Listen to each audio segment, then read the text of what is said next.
Sergeant, if you are here, I presume Wern's Rock is secure, and preparations for my inauguration are complete. No, Lord Gortash. We were interrupted. Another quake in the lower city. More severe this time. So you came cowering to my chambers? I'm flattered, Sergeant. But even I cannot command natural phenomena to cease. Forgive me, my lord, but there is panic in the streets.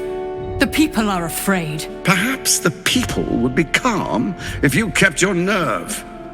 I expect better from the flaming fist than to run scared from a slight tremor in the earth. Get back to your duties. Duties, duties, duties. Patrolling and saluting and following and bowing and scraping and yes sir, no sir, rip and cut your throat, sir. Your plan is falling apart, lordling.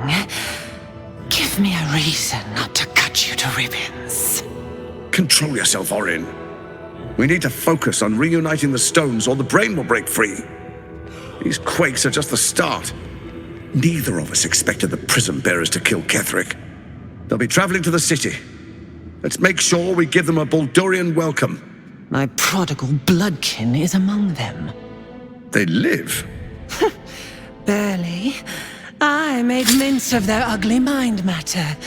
And if they dare return, I will strip out their offal.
The events of the last days weigh heavily upon you.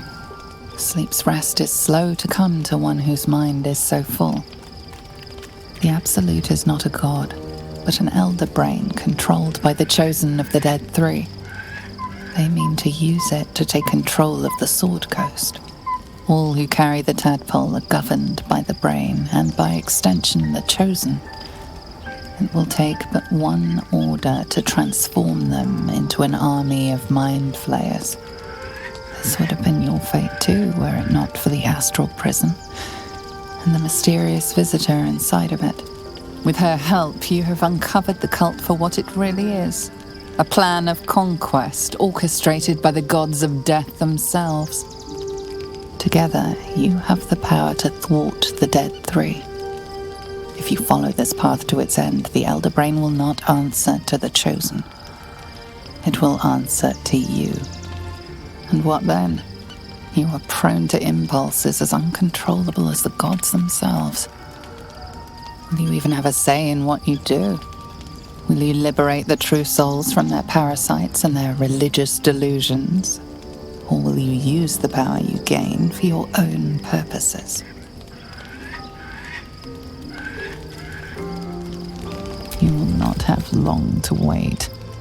All you need to do now is sleep. But sleep is not for you. Hear me. Gather. The reckoning is upon us. The city thirsts for domination. March. Join power. Otto, I need your help.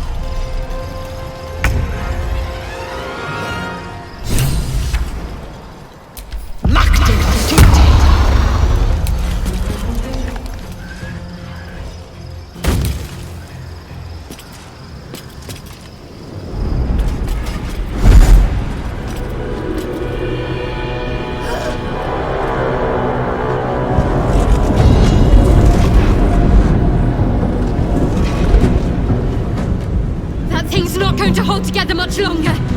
That orb's going to blow. And soon.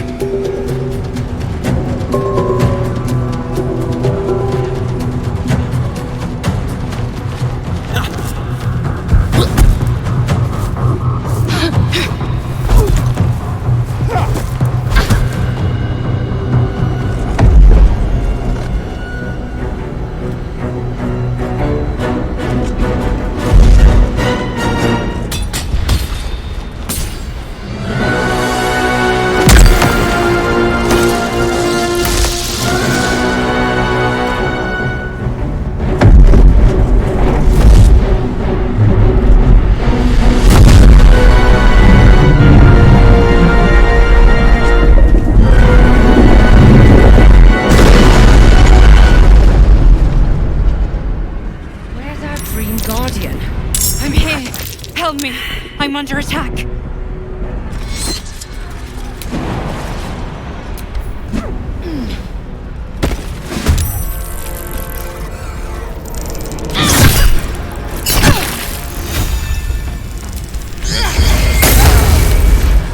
Will you break?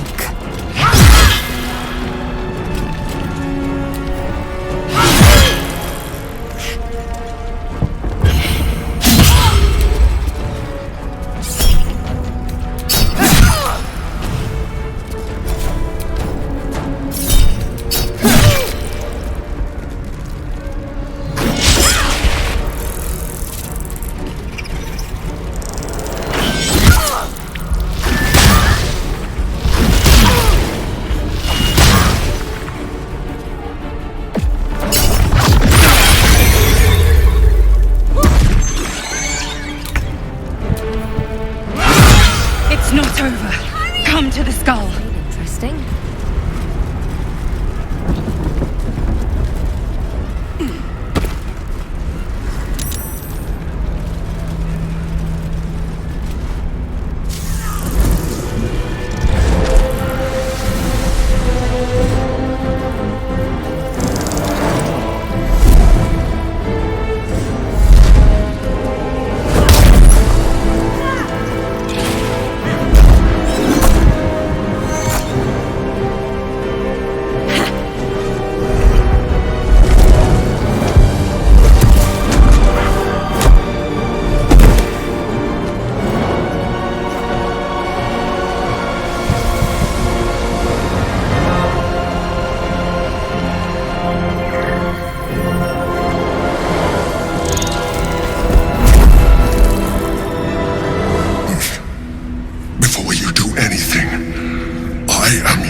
Abomination! By the one true sky, what is this madness? The Githyanki is the source of our protection against the Absolute.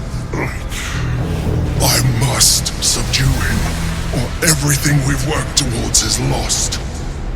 Don't let my form deceive you. I am the one that's been protecting you.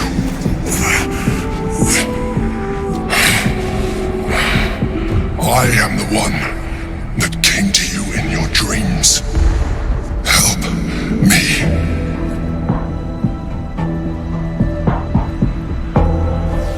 I am the reason you are free. We are more alike than you want to admit. Look past it. I know you don't want to, but you must. Now, help me.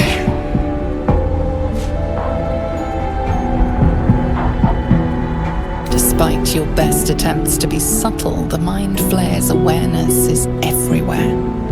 You blunder in its presence like a warg pup learning to walk. You must be joking. I am telling you my thoughts directly into your head. But if you insist on taking a look for yourself, be my guest. Nothing in your colourful existence to date could have prepared you for this.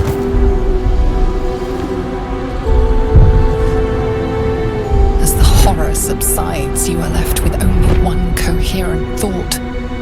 You must do whatever you can to subdue the Githyanki. Happy? Now, join me. Fight! Aid an illithid against Githyanki. We cannot. We must not. Your blind loyalty will be your undoing, Lae'zel. Fight with me for your own survival.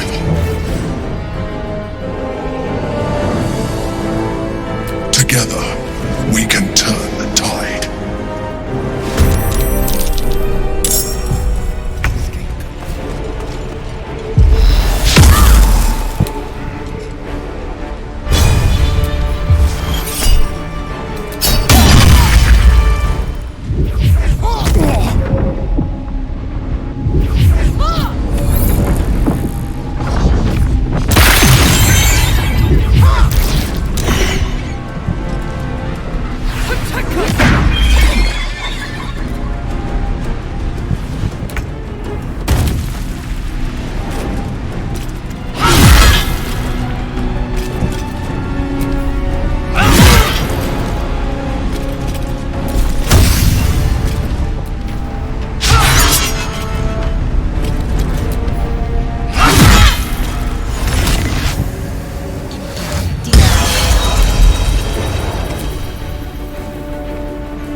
Destroy the honor.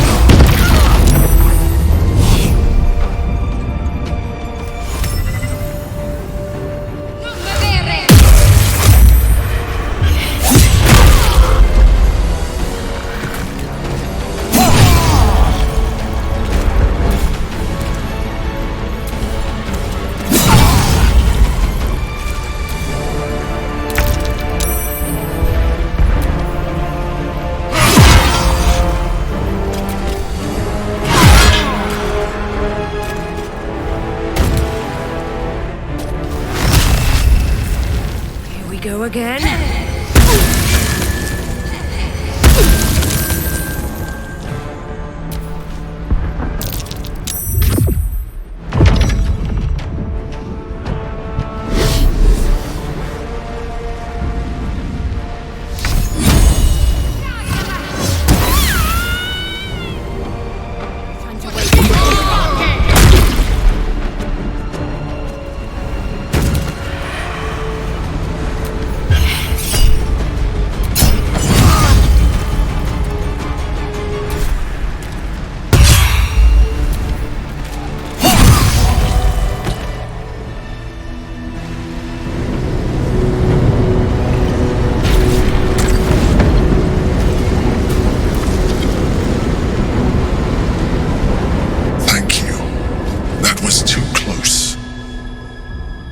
Don't look at me like that.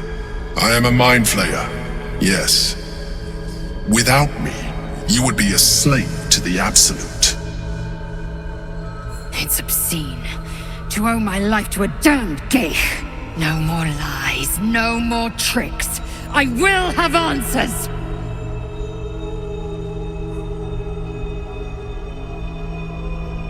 You may call me the Emperor.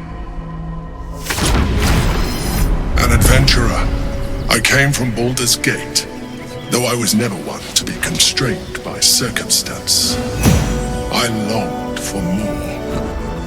That longing brought me to Moonrise Towers on a search for treasure, to a colony of mind flayers who caught me, changed me into what I am now.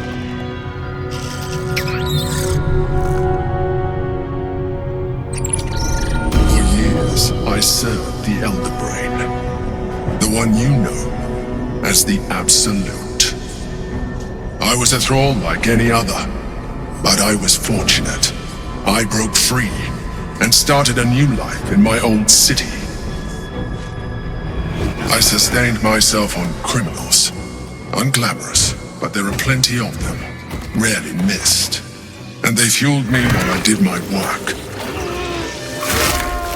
I had the good fortune to meet Duke Stelmane. We formed a partnership, and through her, I became the governing force behind the Knights of the Shield, the largest mercantile operation in Baldur's Gate. People referred to me as the Emperor. Such was my influence, though of course they had no idea what I really was. My needs were sated.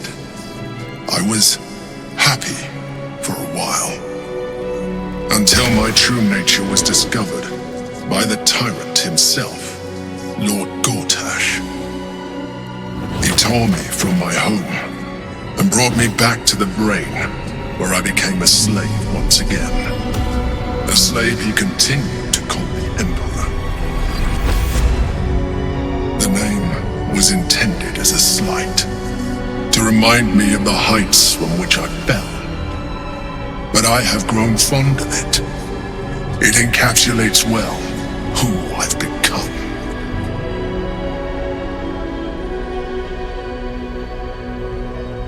Indeed, his hubris knows no bounds. To enslave me, that was his nature. But to enslave an Elder Brain, a questionable decision. I shall look forward to sharing his downfall with you. Gortash sent me on a mission to retrieve the Astral Prism. I was one of many, but the first to find it. How Gortash or the other Chosen learned of its existence, I do not know. The moment I found it, I felt a change. My free will returning. I followed the feeling inside, and found the Githyanki. I realized what the prism was for. Containment. While my body was within the prism's bounds, my mind was free. I could resist the Elder Brain, the Chosen. Better yet, I could plan to overthrow them. All I needed to do was subdue the Githyanki and find allies in the outer world. You.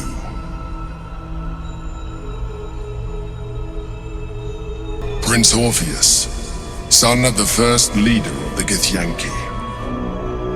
Orpheus? Impossible. He was slain by Justil Kithrak himself. Quite possible, I assure you. His power has been the source of your continued protection against the voice of the Absolute. The power to disrupt hive mind communication. It is the same power that enabled Orpheus's mother to bring about the fall of the Illithid Empire eons ago. A power she passed on to him, and that I leveraged for you. When Orpheus's mother left, a usurper took her place. Vlaakith declared herself queen of the Githyanki. Vlaakith wanted his power, but Orpheus rose against her, and so she sealed him and his honor guard within this prism. Bound by infernal chains, Orpheus could never leave. Bound by duty, his guard never would. They were close to breaking my hold on that prince. And if they had succeeded, we would be lost. I am relieved. You have embraced your potential enough that you could help me eliminate them. Alone, Orpheus will be much easier to control. Control him? Skra! You must return him to his people. That would be a terrible idea.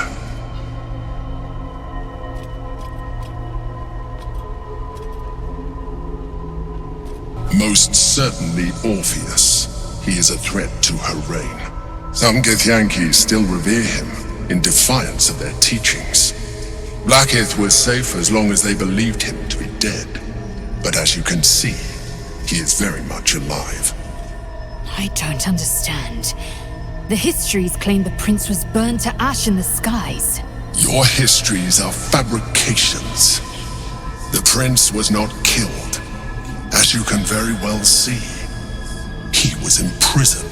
She kept him this way because she was reluctant to eradicate such power. Power that she might one day wish to take from him. If the Githyanki ever find out what she has done, there will be civil war. Vlaakith will be finished. The moment he is free, he will attack you. Your only defense would be to kill him, and in so doing, you would doom us both. Even though he is subdued, you feel Orpheus's revulsion, a pulsing hatred that cannot be contained. The Emperor is telling the truth. To him, you are just another wretched illithid. You carry a tadpole. As far as Orpheus is concerned, you are already a illithid, a sworn enemy, just like me. I'm glad you think so. I agree. But there is one thing that you have that I do not. My original body was destroyed when I transformed. Yours continues to limit you.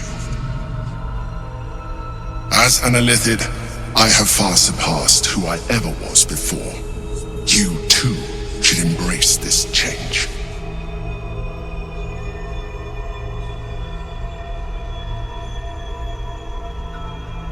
I believe we'll have a better chance of defeating the Elder Brain if you embrace your latent illithid potential.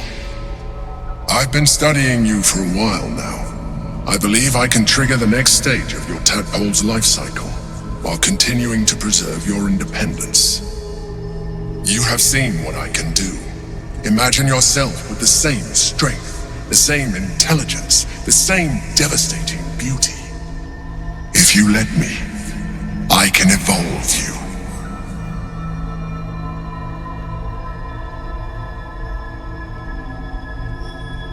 The answer is twofold. One, I can, but it would kill you, as I told you before. Two, why would I? You have done well with the limited form you have, but you would do far better as an illithid. So, do you wish to evolve or not? You will be able to do things you never thought were possible. There will be physical alterations, of course, but only partial. You will retain most of your current form, and you will soon see that the benefits outweigh any perceived loss.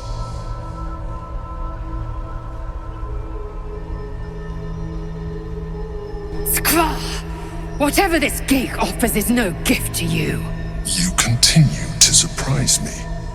Even as you are, you have shown rationality that puts you far above your kind. You will do well as an illithid. Now, hold out your hand.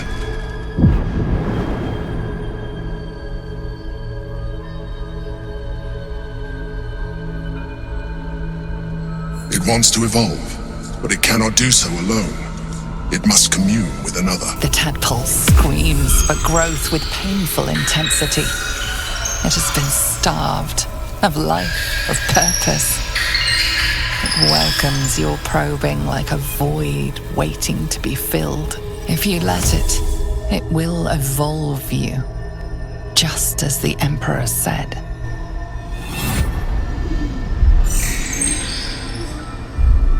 A coldness seeps through your veins as the tadpole awakens, its yearning almost unbearable. Your mind is a veritable feast. The tadpole's essence courses through you. Where it touches, your flesh, glands, organs contract and flood with pure thought. You feel different. Your body has never felt more connected. Your mind present in every flex of a joint or muscle. You are exquisite. When your allies see what you can do, I hope you encourage them to try it for themselves. But we mustn't lose focus. We need to resume our journey. You heard the Chosen. The Brain has gone to the city, and the army marches to follow. We must not let them reach it. We must find the Brain and bring it under our control. The orb hums with cerebral magic, permeable but impenetrable. Within it, the Githyanki prince is as silent as a corpse, but for the murmur of his powers being siphoned away.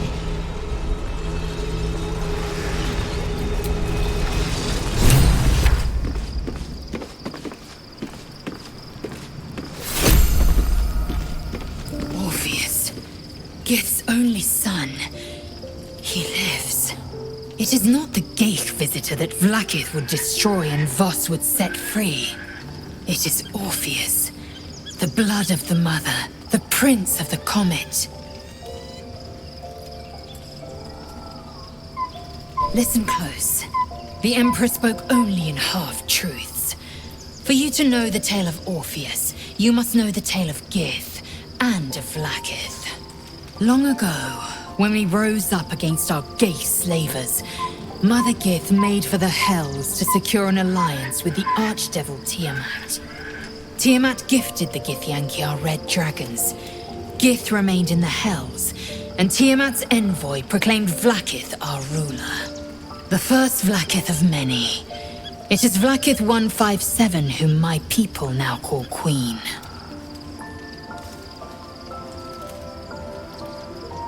Yes, our current queen has claimed undeath and reigned for 1,000 years. But it was the first whom Orpheus tried to slay. Orpheus is Gith's only son. He led his mother's own honor guard in a coup against Vlaakith I. It was Kithrak Voss himself who slayed the prince in vicious battle, or so the Varshas teach us. Yet the Prince of the Comet's been with us, subdued by that repugnant Illithid.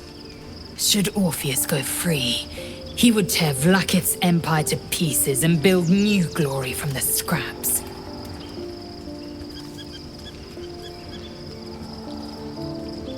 The seed and the sower. Every word Voss spoke, he spoke true. Orpheus is the living proof of the Queen's lies, and the living weapon that conquered our Geich slavers. One word from his lips, and the people would doubt. 2 words, and they would rage. 3 words, and they would bow to the true heir.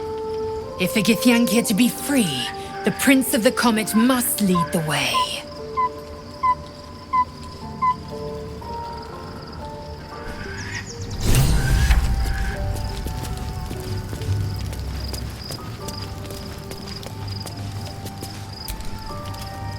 So, there's been a mind flayer inside the artifact, or astral prism, the whole time we've had it.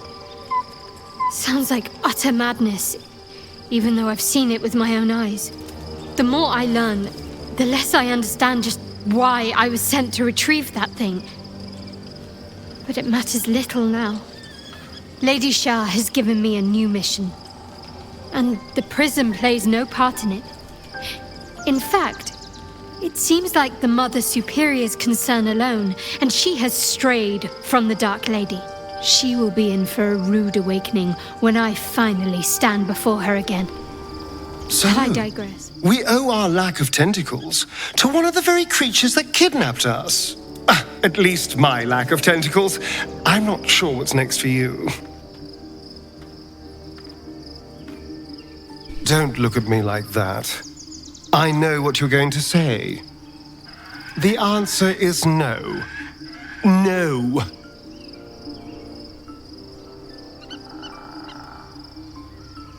That was before I knew the cost. Before I knew it meant transforming into some grotesque beast. I remember how it hurt when I turned into a vampire. My body writhed and warped while I was utterly helpless. The grip of death owned my heart as it beat its last. I don't want to turn into anything else.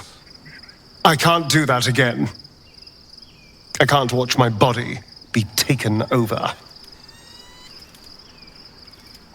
I am not. I just don't want to lose my God's given good looks, really.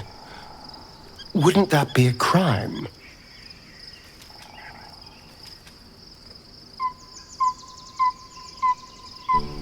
Thank you.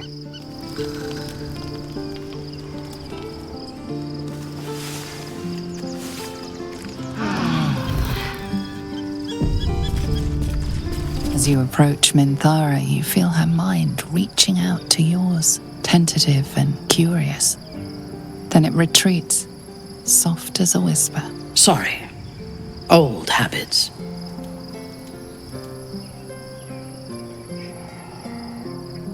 A feeling. When we first met, I did not think we would ever share anything more than an uneasy alliance, born of our mutual enmity for the Absolute. I was wrong. A deeper bond has grown between us.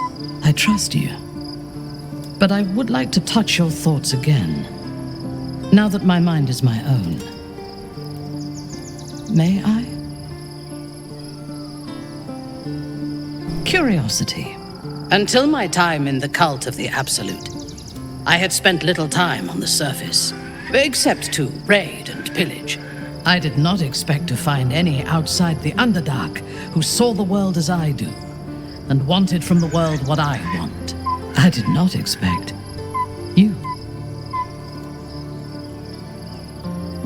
I have been told that I am special since my mother first held me in her arms. The burden of expectation. Before the Absolute, I lived a life of certainties.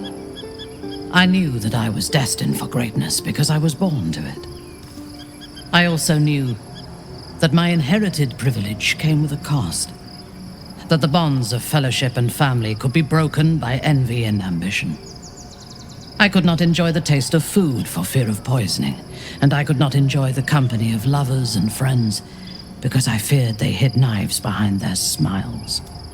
In spite of the danger, I was happy. I knew myself, and I understood the world around me. Now, nothing is certain. Without Lolth, without the Absolute, without my home, I do not know myself. But you do, I think. Show me myself through your eyes. Let me see what I am to you. She joins her thoughts with yours, and you are as one. You share in her strength of mind and formidable will, but also the doubts that eat at her conviction. Those doubts cluster in swarms, and the thickest is around her sense of self. She pushes past, revealing the image of her you hold in your mind. What does she see?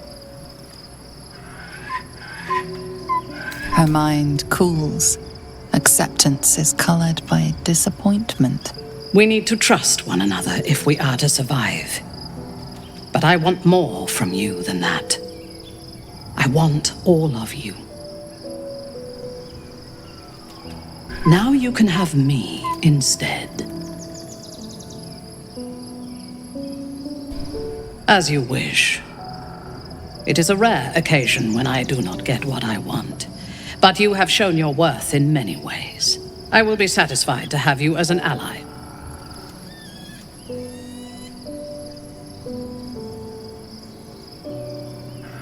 We will need every advantage to survive the battles that are to come.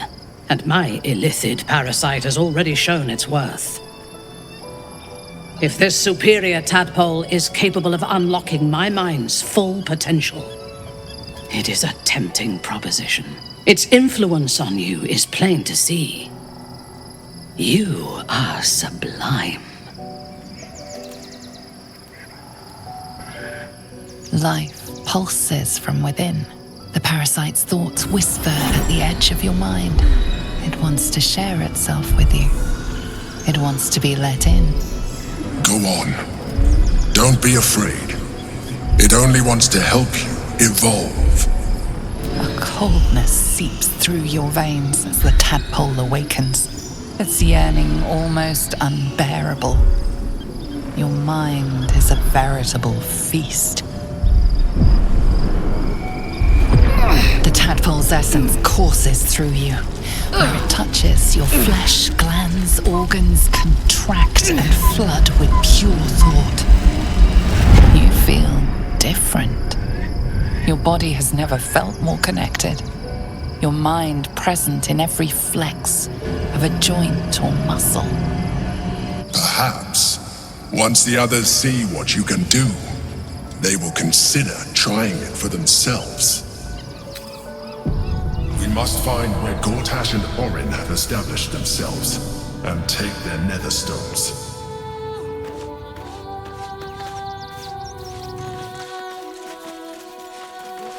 No doubt. Waiting for my return. We should do what we can to find them. What they know could help us.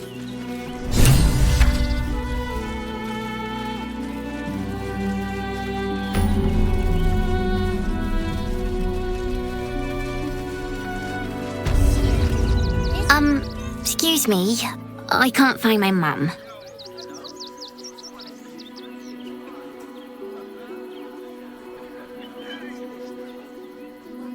She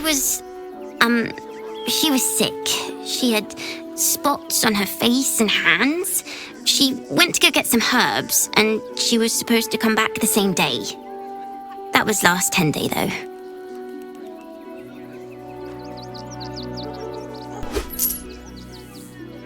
Oh, thank you so much. I don't have anything, and you can't do anything without any coin. I'll pay you back when I find my mum. I do not understand why the patriarchs of the city do not open their gates to the refugees.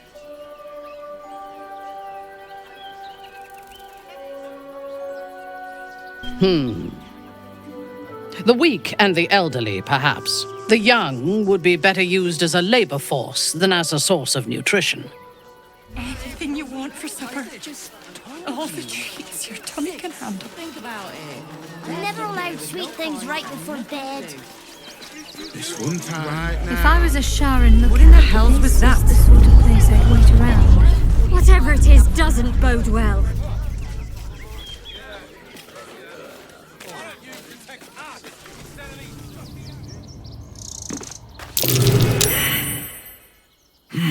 My! The fates move in strange and scrumptious ways. I am delighted to see you again. After our little interlude at last light, I was worried you'd gone quite mad. And mine! And mine! Though, one thing I find quite distasteful is being kept outside our intended city. I'd quite like to get inside, but it's difficult to shuffle your way to the top of the queue when you're, well, as big as an ox. But what if I was smaller, more discreet? Maybe then a kind soul might bring me through, right in their little pocket. Ooh, this day has ended so much better than it started. Now, you don't worry about me. I'll be a good, quiet little apple you can tuck into the corner of your pack, just until we're inside the city walls. Hail, Cyric! I can't wait to get inside.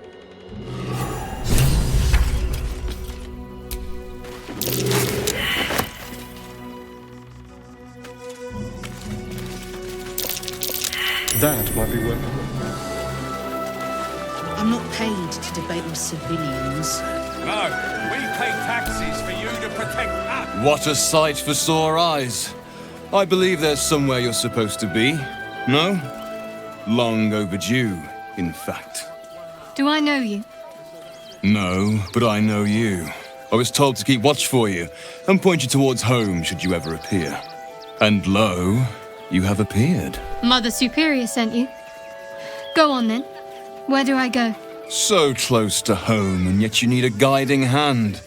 Amazing how malleable, or fragile, the mind can be. First, you need to continue onwards into the lower city. Then, seek out a place called the House of Grief. It may not be quite what you expect, but I assure you, it's the right spot. Go there, and make yourself known. You will be given the welcome you deserve.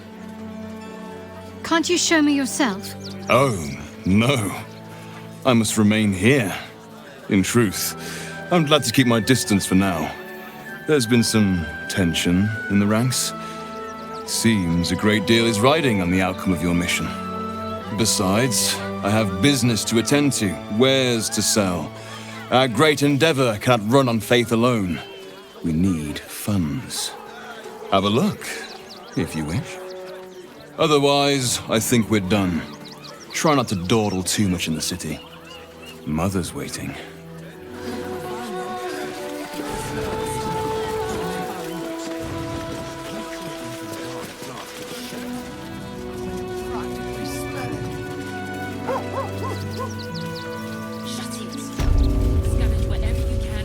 We shed tears today.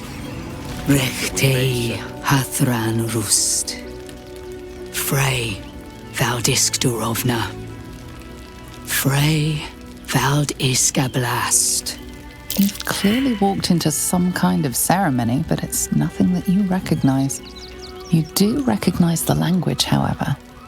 These people are Gur, a tribe of monster hunters, just like the one you met in the Hag Swamp. Im Orak. Nete. Krasin. Netra.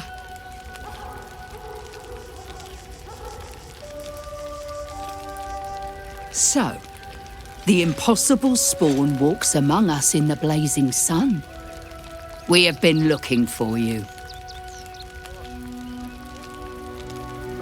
The last time your friend came to our camp, he stole our children, our future. When we sent Gandrel after you, we wanted to interrogate you, to discover how to save our children and then destroy you. But things have changed. You have changed. Is it true you left your master? That you broke the spell that binds you to him? Well, I mean, kind of. It's a long story, honestly. Free. Not while his master still lives. But he has perhaps earned a second chance. We have tried to save our children once already, attacking Khazad-dûr'Zar's palace at first light. Even then, it was too well defended. But if his own spawn approached, someone he thought he could control, he would throw his doors open and welcome you in. And once inside, you could do what we could not. You could save the children you damned. You don't know Khazad-dûr like I do. He's merciless. You want me to march into the lion's den and save your children? But I promise you, they're already dead. I spent 200 years bringing him victims. Each and every one was whisked away to be fed on that night. But you never saw him feed yourself. He could keep prisoners for days before killing them. If our children are truly gone, then we ask for blood. I know you can understand that, Spawn.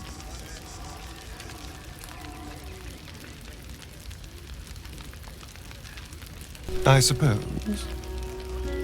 Yes. Yes. Revenge, I can do. Thank you. From me and all my people. If you can do this, we will be in your debt.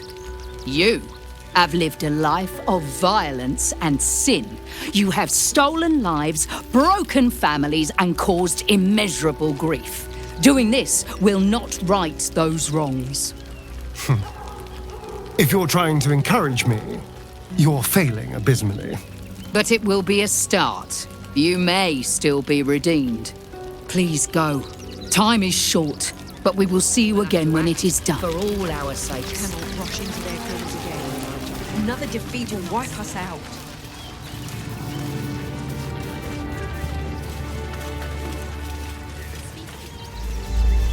Another quake. What's going on? It's the Elder Brain. There's something happening to it. Said to do whatever it takes. Our job's everything. Creepy monster thing. Stinks of cheese between his piggy toes. How dare you? What in the hells is all of this? A necessity, good sir. The Steel Watch loves pretending sweet Rivington doesn't exist. So we have decided to protect you, dear patrons. No need to thank us. You'll be allowed in once I've done this batch. Next! Hello, hello, and welcome to the Circus of the Last Days, the finest extra-planar circus there is.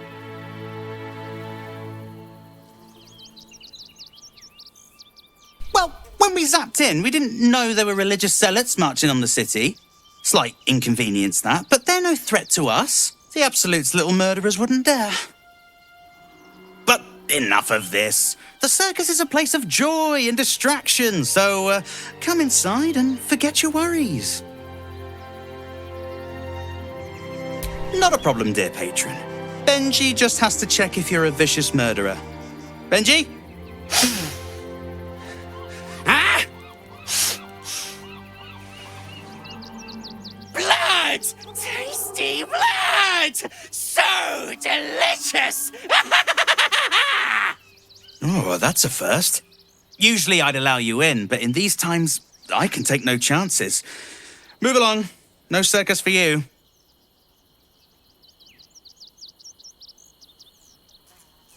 No, if someone blows up, blame Akabi the Ginny. That's what I'd do.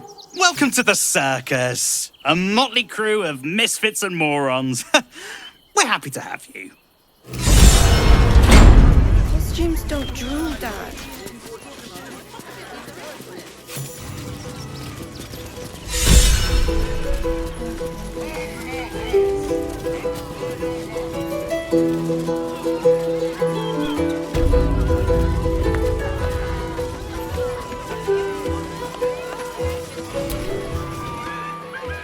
This city of stone and steel is an endless scream in nature's womb. I have felt no peace here. Until now, your eyes, Stira. There is pain, endless and deep, but also devotion, blazing like the sun. You're in love. Are you not?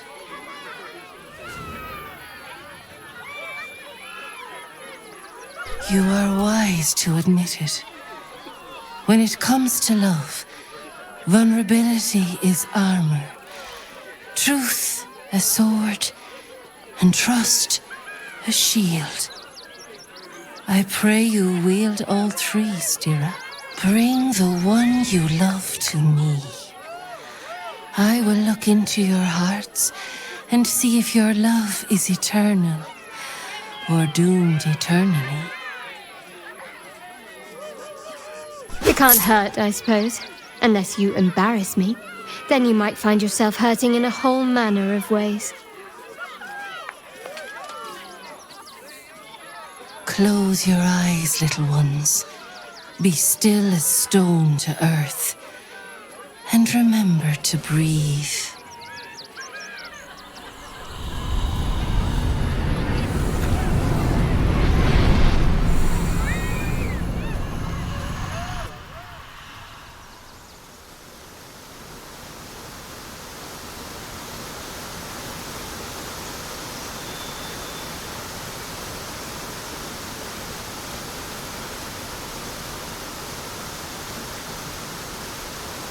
I see you.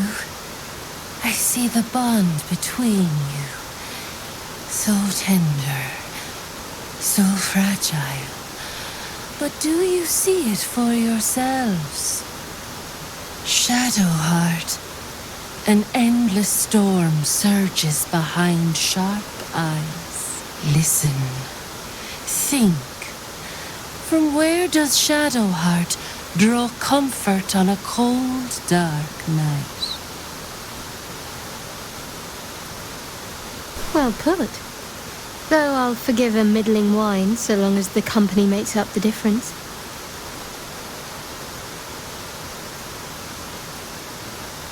Hear how your bond thrums with pleasure. Strong, vital, pulsing with affection.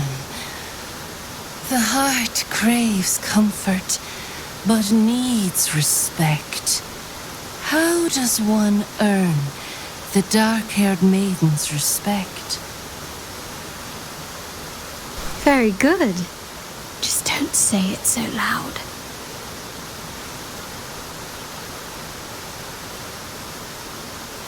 The sweetest loves dance lightly on the tongue, but now we must dig deeper, into the most painful reaches of the spirit. Shame sits in the soul of all. To tame it, we must name it.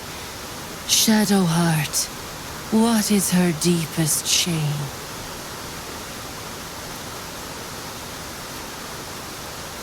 I didn't think a little game would sting so much when I agreed to this. But you're right.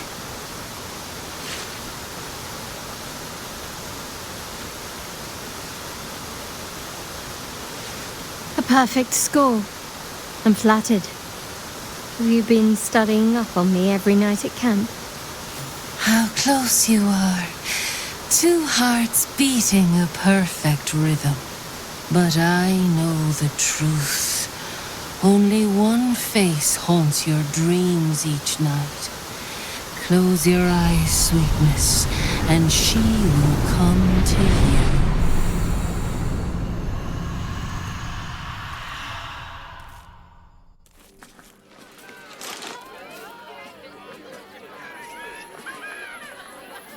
Look at it, come crawling home, hands stained with the Bone Lord's soot. And you carry his stone. You waste time soft-soothing these flesh bags for the knife. I could end it now, but I'll be patient. Father will see us together again. He will see you bleed. Orin's little display was just intended to rattle us. We mustn't let her succeed, but need to stay alert all the same.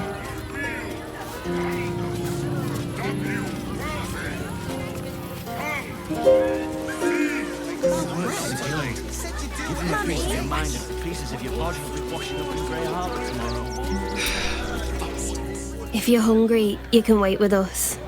A priest might come out with some scraps if we're lucky. Please, in the name of the Crying One, have mercy. The Crying One weeps today. Our father Lorgan is dead. Murdered.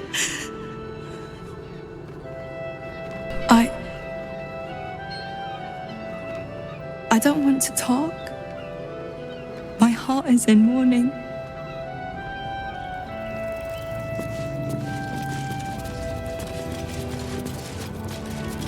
We let more outsiders in and more Baldurians die.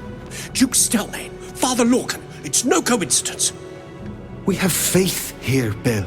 Faith in people, no matter where they're from. Who had more faith than Father Lorcan? How did that work out? Thank you, stranger. Father Lorgan's passing has saddened us all. Passing?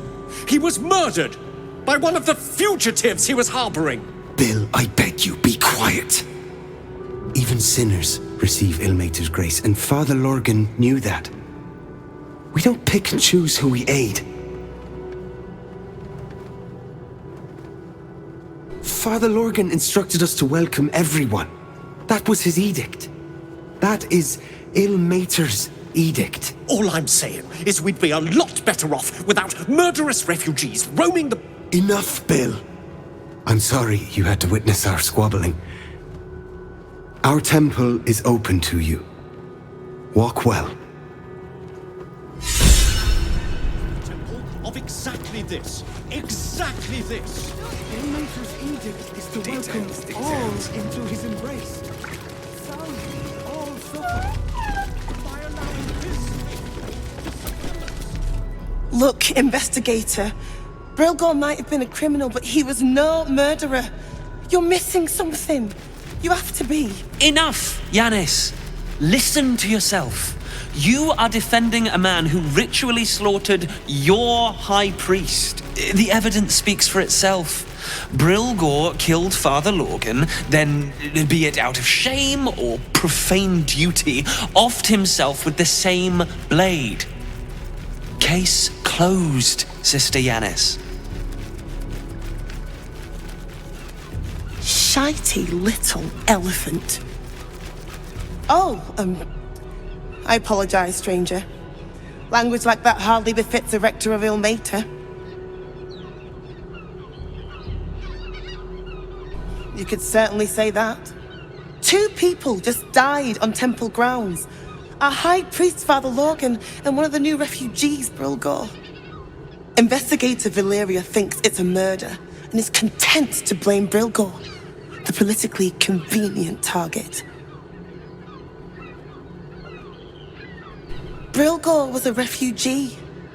No one sticks up for them at the best of times, and with Gortash in power, well, I expect the Flaming Fists will ban refugee aid now one of them's blamed for murder.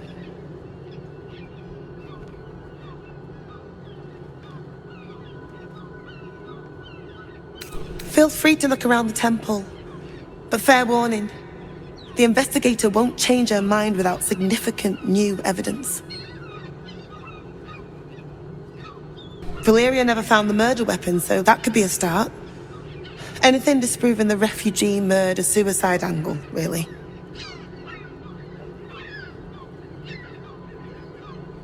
Charessa's caress would be my best bet. That's her usual haunt after closing a case.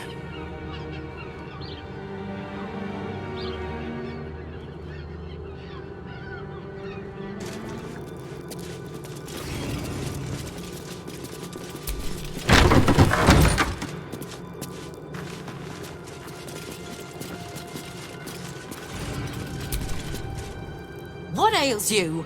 Marsh fever? Feather lung? Be quick, I've not got all day. What do you want to know? Slowly. Lorgan was a good man, if naive. He deserved better. One of the refugees killed him. Cruelly, too. They cut off his hand, sawed right through the bone.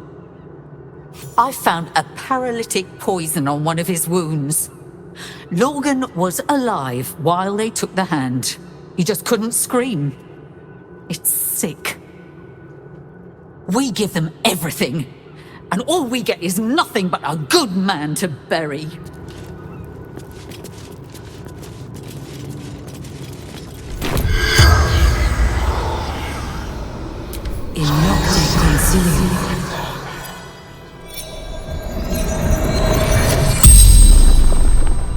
The corpse regards you lifelessly. Dwarf, dressed in red. The corpse remains silent. It does not know. A poisoned blade. Paralysis.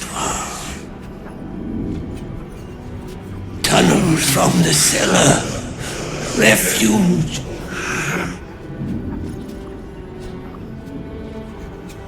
Hiding Brilgor from fists. The spell's power wanes. You can ask no more questions.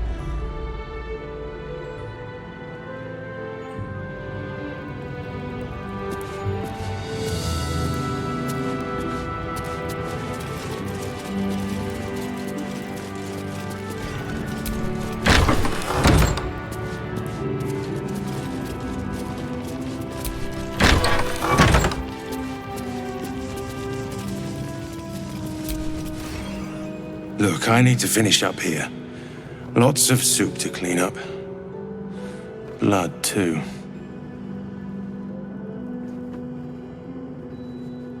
Not a clue. Rivington's riddled with old smugglers' tunnels and the like. I wouldn't go poking around in them if I were you.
sharper one than Dodo.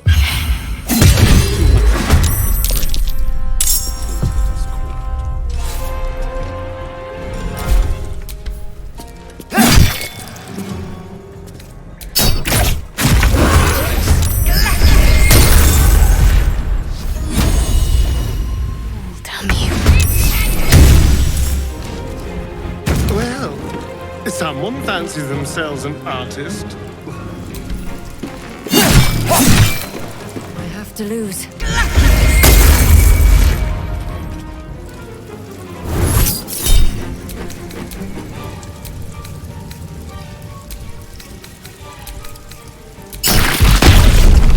Mercy.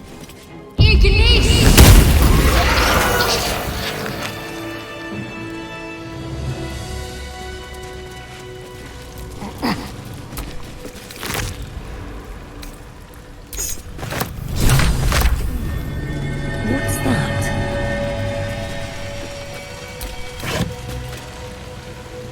This blade's wicked look matches its deeds. Poor Father Logan.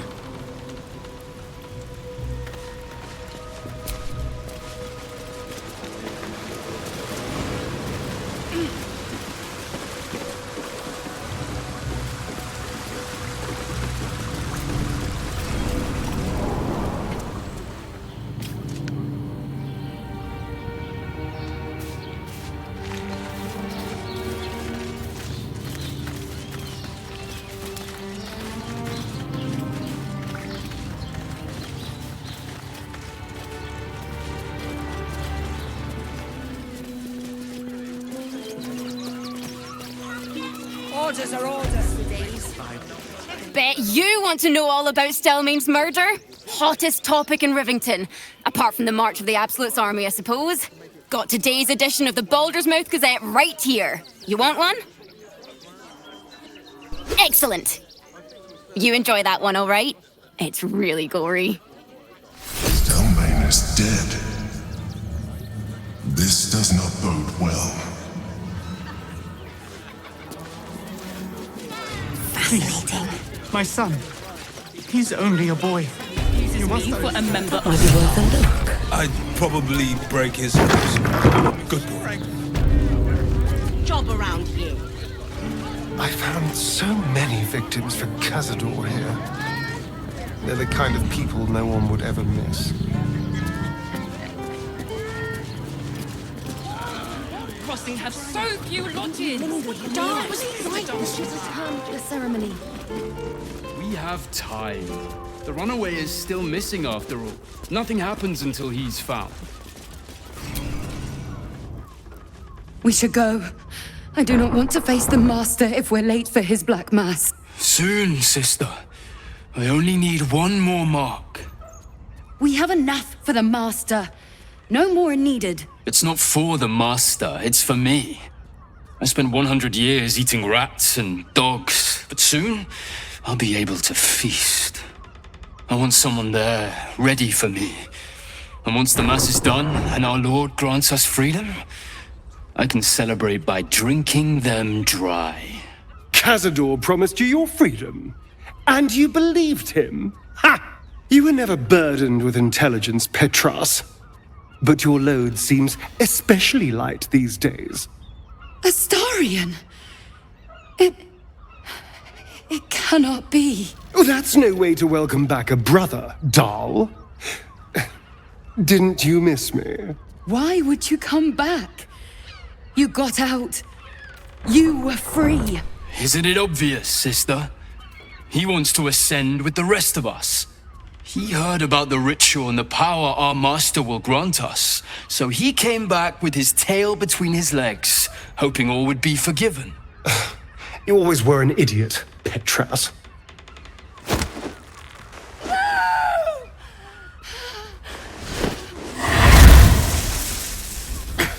Where is he hiding?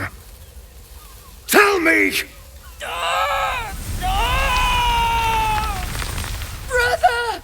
Please! Tell me what I need to know, or I swear you'll burn! The Master is preparing the Black Mass. beneath his palace. There's a defiled chapel. It was hidden there the entire time, hidden from us all.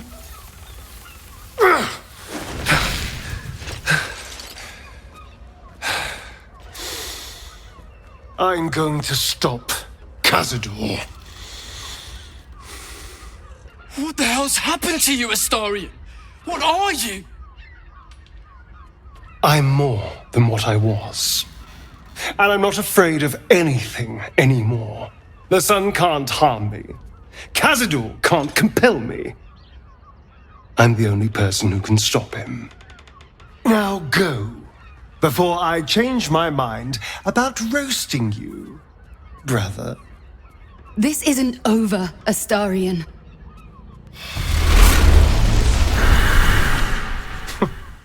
Poor fools.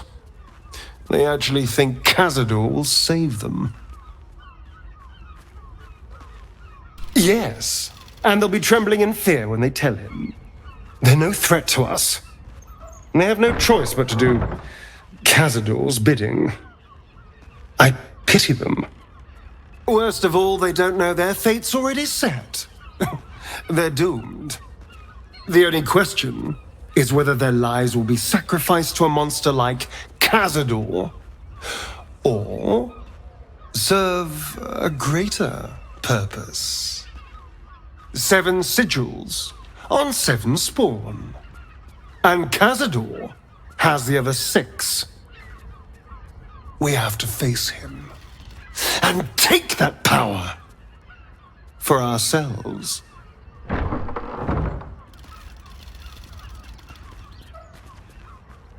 Trust me, I'd rather slaughter someone else's family, but if that's what it takes.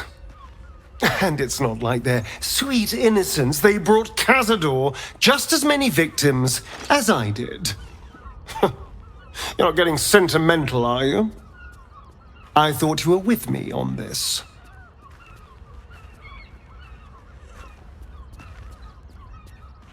Then we'll deal with it. It can't be worse than everything else we've faced. And now we know he's skulking beneath his palace.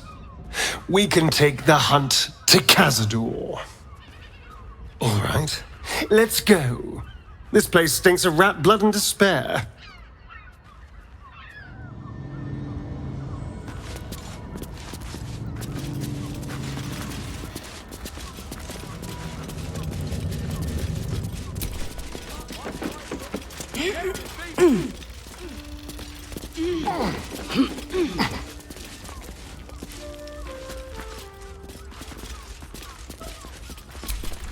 That shapeshifter's key unlocked the door. Interesting. Blood near the bed. Sleeping in the gutter, then that's anything. You notice some blood has pooled on the wooden floor. You notice the blood's source. A body hidden under the bed.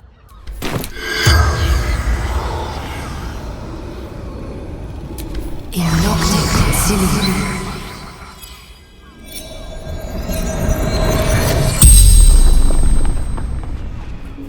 The corpse regards you lifelessly. Theon, gold grind. Murdered by my son. Shameful to be killed by your own son. That honor should fall to a daughter. Found his secret. My sweet boy. Why? Killed folk slowly. He liked it.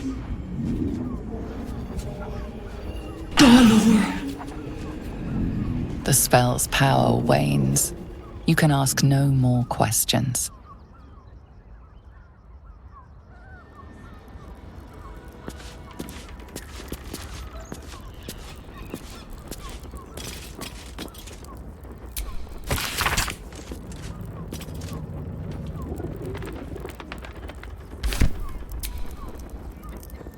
These tunnels were full of shapeshifters. Father Logan's name is written here too.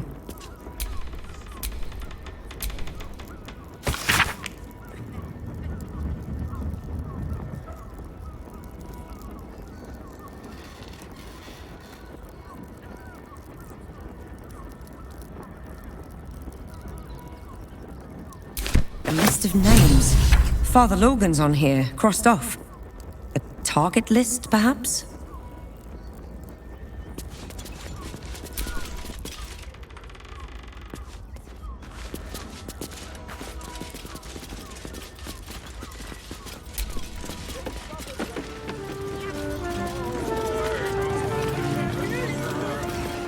Such a prude. Birthday boy's just nervous, but don't just worry. want somewhere warm and Everyone is Shares's caress is a...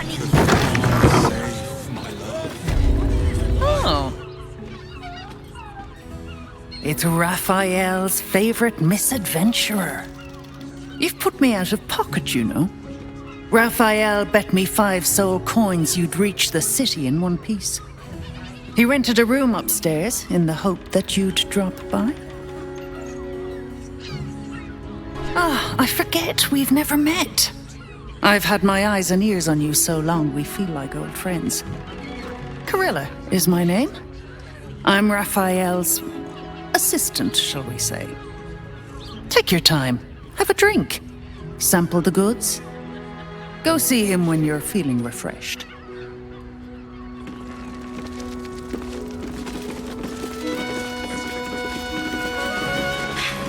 The 2 men bark softly to each other. A single name reaches your ears. 9 Fingers. You rats with the guild now. Heard 9 Fingers met her match. The new kingpin? All meat and muscle, that one. And wild as a werebear. If he's looking to oust 9 Fingers, my blade's got his back. Sounds messy as the 9th hell. Must be why she called us to help. Is that right? The way I heard it, you Zent cut a deal with the new... Hold on. You there! Getting up in our affairs?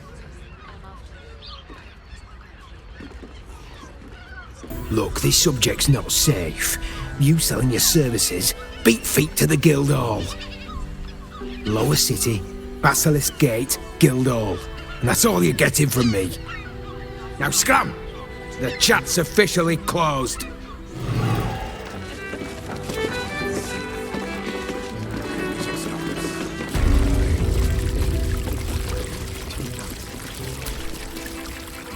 Another case closed, another bottle open! Huzzah to Valeria! Hang on a tick. I recognize that face. You were talking to Yanis after I left the temple. I'll bet she's put you up to something.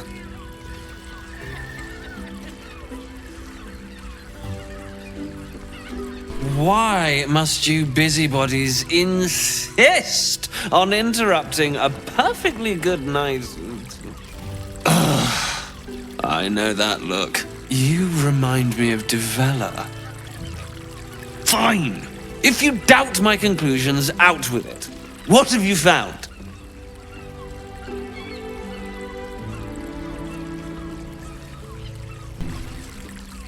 That's quite the discovery. Doesn't tell me everything, though. Why was Logan killed?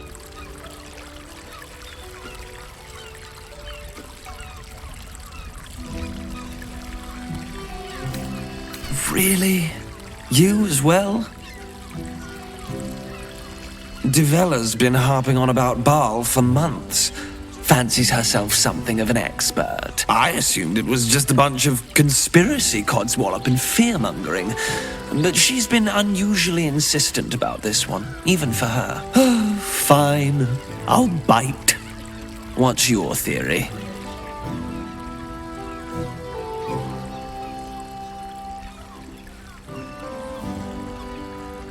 No need to wave documents at me.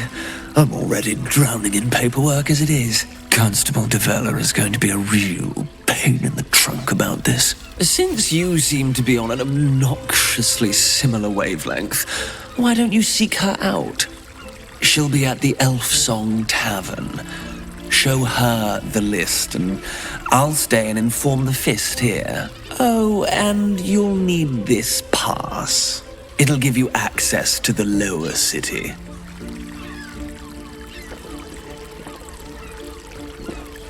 Well, what are you waiting for? You've a bloody conspiracy to solve. Move! Look at me.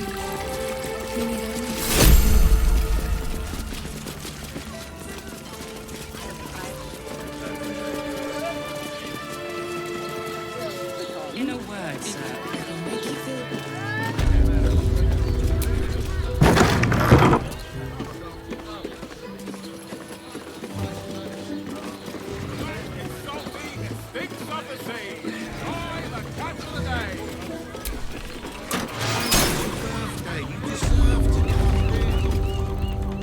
You must hear me, devil.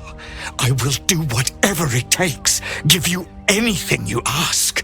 There is only one thing in this world that I desire. You do not have it, and you never will. The Kithrak?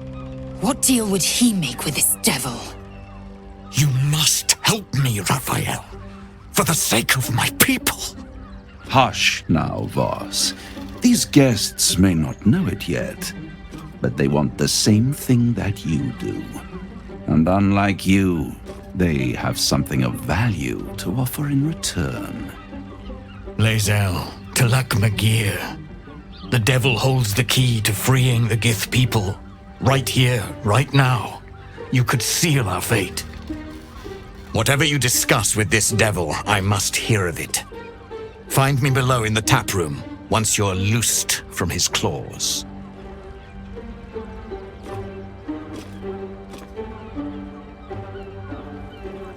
I'm glad you came.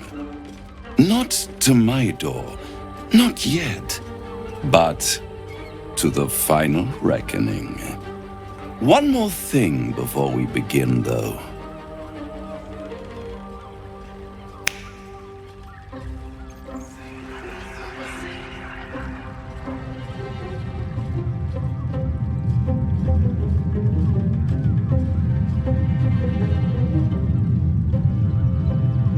For the first time since the Nautiloid, your mind is clear. It's unsettling.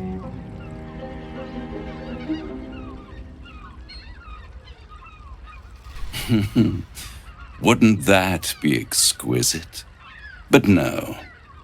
I'm afraid the tadpole is still there. But I did shut out your other visitor for a while, so we can enjoy some privacy. The Illithid can't hear us.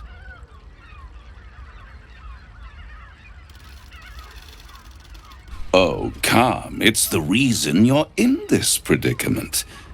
And I'm your only way out of it. Indulge me, and at least hear me out. I'll admit, you've impressed me. I wasn't sure you'd make it this far. But no matter how far you come, you're still on the road to ruin. A road that leads directly to a confrontation with the Elder Brain. At best, it will kill you and everyone else in this city. At worst, it will assimilate you, and you won't have enough free will left to even wish you were dead. You have the key to destroying it in the palm of your hand, though. In a manner of speaking. But it's the one inside the prison that you need, not the Illithid, the Gith. I can give you the means to break him free. Speak, devil. We're listening. I suppose you'd rather suck on the Emperor's tentacles till the end of your days?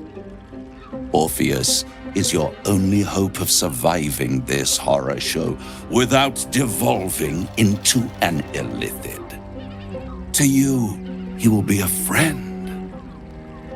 After all, you're at war with an elder brain.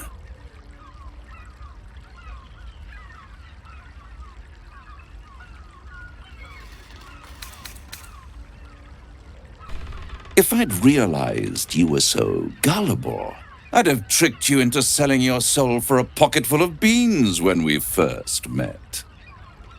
To the Emperor, you are nothing more than a beast of burden, one that will transport it to the Elder Brain.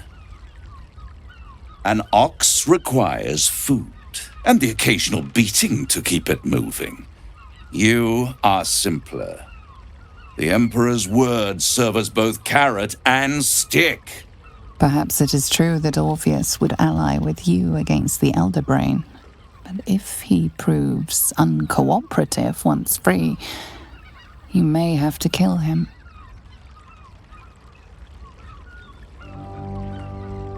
The Orphic Hammer. An artifact capable of shattering the chains that hold Prince Orpheus is held securely in my House of Hope, even now.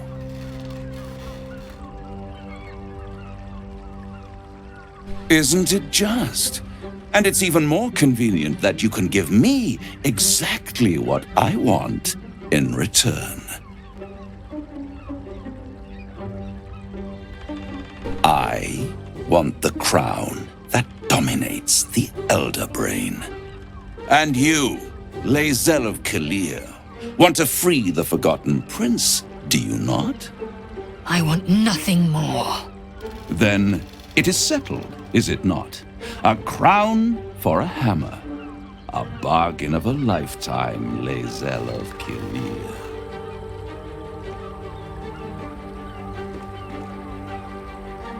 I have craved it ever since the arch-wizard Karsus created it, long centuries ago, and brought doom to the Empire of Netheril.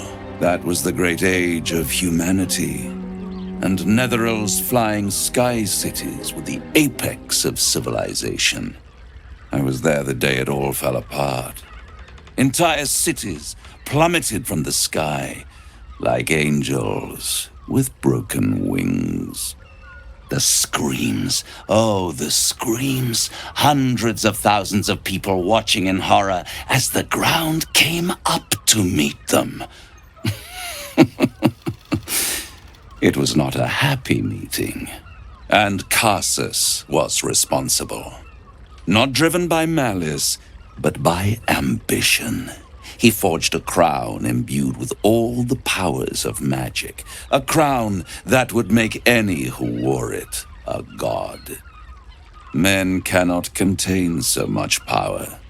The crown destroyed its creator, and his empire fell with him. Karsus's folly, the bards and scholars call it. I call it hope. The hope of creating a better world, and the perils of unchecked hubris. I knew then that the folly of mortals could be the triumph of devils, and that I could use that crown to unite the Nine under one Archdevil Supreme. Me.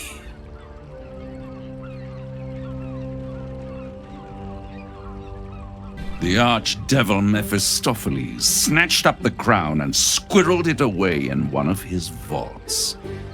He's not more than a frigid archivist. So much power and potential kept inert. He made a miracle into a museum piece. I raged.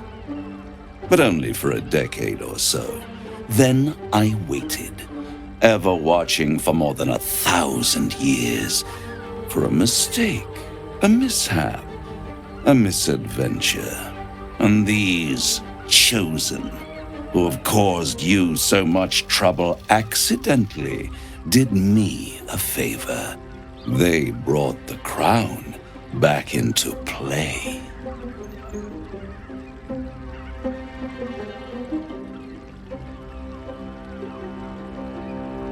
Yes, it does. Especially when I see what a bloody mess they've made of their whole scheme. They must have raided Mephistopheles' vault. Impressive, I must admit. But they'll be dead soon. If you don't kill them, the Elder Brain will. It doesn't have feelings in the way you'd understand them. But it seems rather angry. It is inevitable. When you destroy the brain, and you will because you must, the crown will be yours for the taking. And when that moment comes, you give the crown to me. In exchange, I give you the hammer now. A simple transaction, it seems, but it's more than that. He's offering you an alternative to the mind flayer in your head. Take Raphael's deal and you could free Orpheus. With Orpheus free, you would have no need to rely on the Emperor. But there's no guarantee that Orpheus would be on your side. And if you take the deal, you'll have to fulfill it. You'll have to deliver the crown of Carsus to the devil himself. He claims his ambition is to unite the Hells, but can he be trusted to stop there? Do you trust him more than you trust the Emperor? Skvar! We should do as the devil asks. The Prince of the Comet must rise again.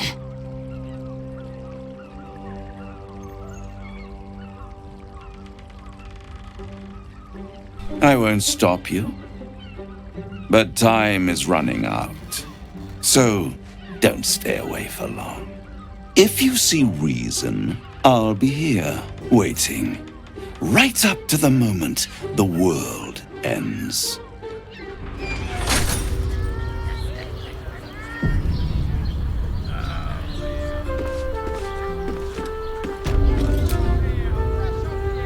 The means to loosing the Prince of the Comet was within our grasp, and you refused it.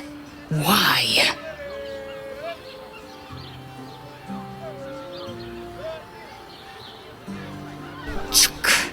I wanted to follow the open valley, the easy way out. You chose the brambled path.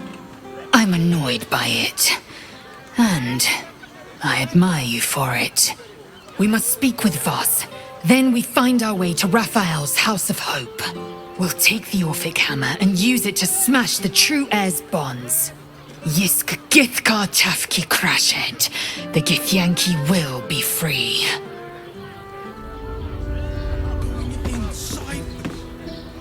There you are. I thought I'd lost you. Something was blocking me from hearing your thoughts. Raphael. Well, thank you for your honesty. Of course, I should have known the devil would come sniffing. The stench of impending chaos is irresistible to them. And what did he want with you? I see. You feel the touch of the Emperor's mind peeling at the edge of yours, trying to gain access.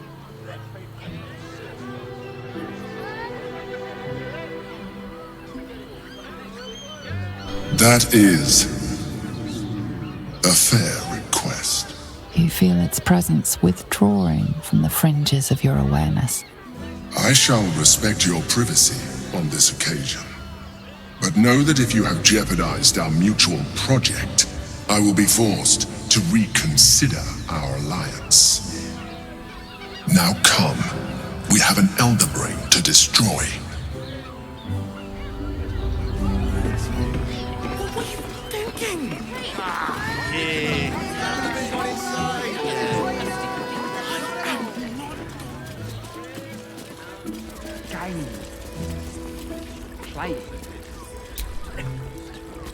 Voss, friend to the Comet.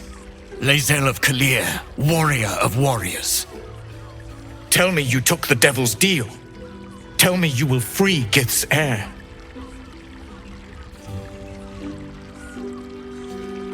Shkaketh!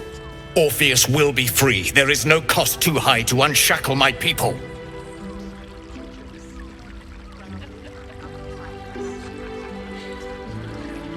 I did not come this far for you to turn your back on the First Mother's son. Githkar Tavkim crashed. You put your trust in me, Voss. I plan to honor it. Yes, and it seems I have no choice but to trust. There is but one prism, and you are its key. Find a way to retrieve the hammer and free Orpheus from the prism. I will assemble his remaining honor guard and plan our next actions. Together, we will yet free the true heir of Gith's blessed empire. He will free us from Vlaakith and lead our Kithraki against the Geich. Istik, I will wait in the underground. Seek me when you have the hammer in hand.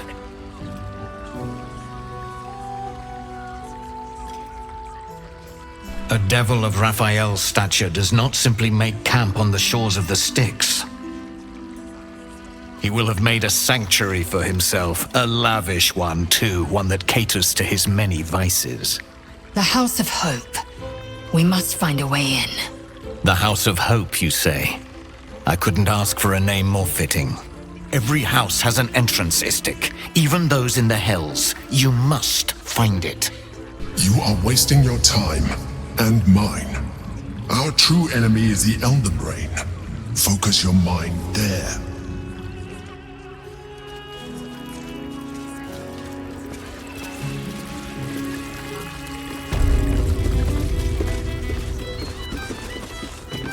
Hey! You paid Raphael a visit. I want to hear all about it. Come here! I'm not going to start an argument. I just want to know why you turned the boss down.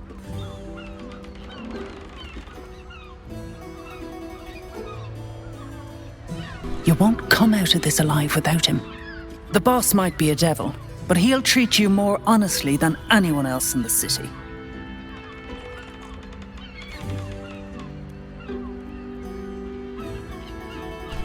Plenty. But right now, I have one job. You.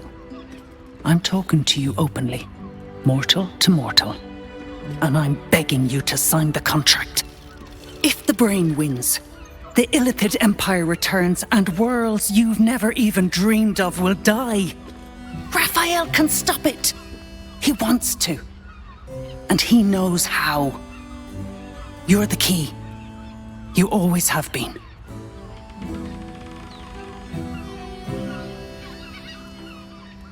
He's a devil. It's his nature. He needs to get his due.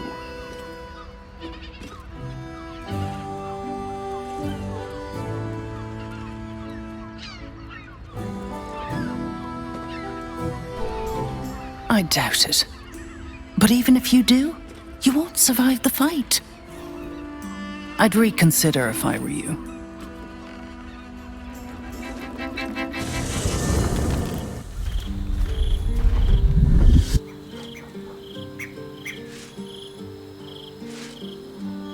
Queen Vlaakith. Skra! You are a Sherlock, and still you speak my name. I've seen the captive Orpheus with my own eyes. Spoken to Gestil Kithrak Voss. You lied to us. Enslaved us. The betrayer Voss lies! I have only a moment, and you, Hasharlak, will listen. We are Githyanki. We move mountains. We snuff out stars. We shake the plains. The traitor Voss has lied to you. The heretic prince would shatter us in an instant. The great dominion shrunk to the head of a pin. Can this be true? Is the Githyanki prince really a threat to his own people? Or simply a challenge to Vlaakith's rule? Return to the astral prism. Slay Orpheus the Pretender. Serve me, and I will ascend you. You will be no mere warrior, nor Kithrak. You will be Barta Vlaakith, Commander of dragons, my only, my chosen. A final chance. Kneel before me. Make your promise. Lae'zel's thoughts become yours. The sight of Orpheus looms over her mind. Voss's words echo within it. She means to forever turn her back on Vlaakith. I gave you my faith, and you called me traitor. I gave you my life, and you ordered your knights to hunt me. I have witnessed too much, and you have given me too little. Finally, I can see. Orpheus will live, and I will hear his creed. This is my word. Your word is nothing! You are nothing! The Kithraki will bring you. I will tear your flesh from your bones and devour your skull's marrow while you beg for death. I will consume you. I will unmake you.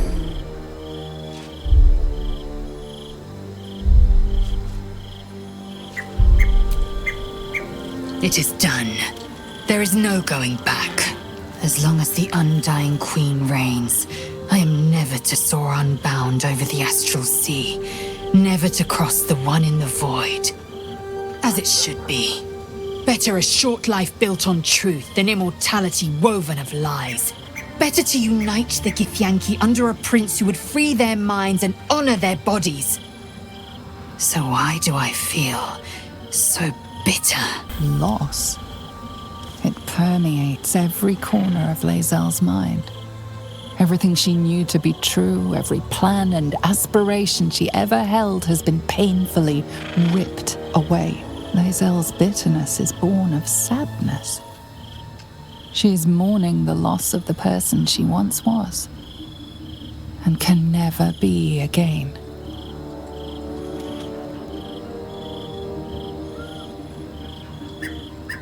How well you've come to know me.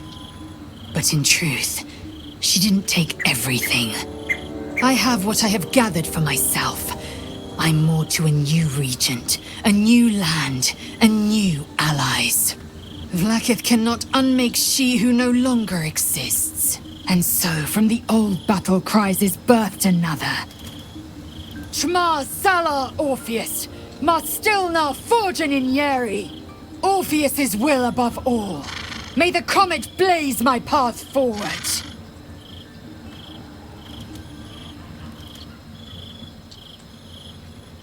Orpheus's freedom is my want and my need. To deny his freedom would be to deny my own. There will come a time when I can think about myself beyond the Lich Queen who enslaves the Githyanki and the prince who would liberate them. But that time won't come until the Prince of the Comet flies again. I didn't think I'd live to see the day when Lae'zel turned her back on Vlaakith. But all things considered, good for her.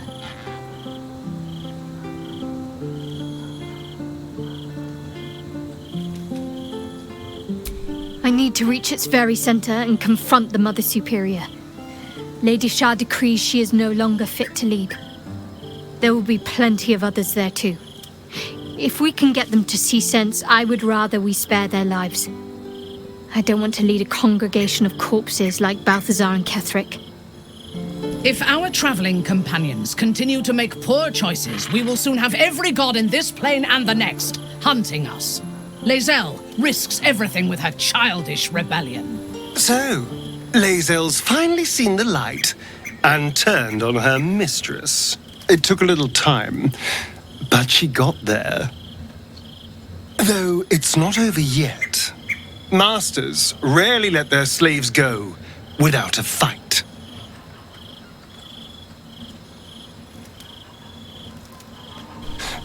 I won't lie. The thought hardly fills me with glee. Even with my newfound advantages, he's still an incredibly powerful vampire. But he's arrogant, too. If he does hear I'm back, he'll try to take me and expose himself in the process. Then I'll be able to strike.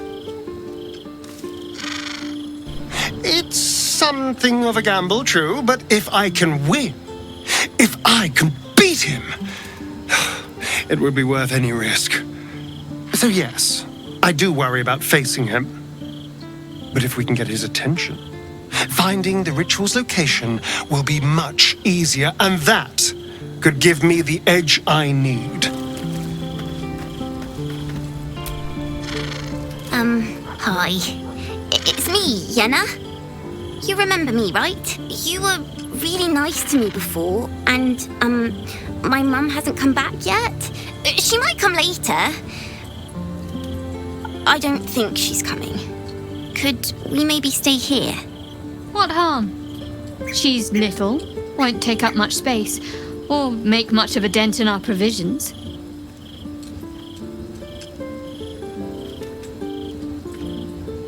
Yes! You've got a fire and everything! I can cook really good! Whatever you want! Thank you, thank you!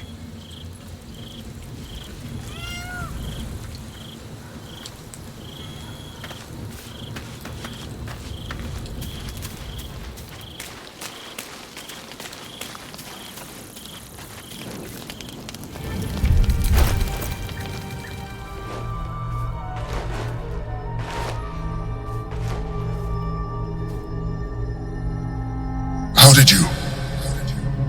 Oh, it's you. I must have let my mind wander. Enough for you to wander in. Forgive me. I am drained. Ever since you killed Ketheric and took his nether stone, the Chosen's control of the brain has been brittle. It's rebelling against Orin and Gortash fiercely.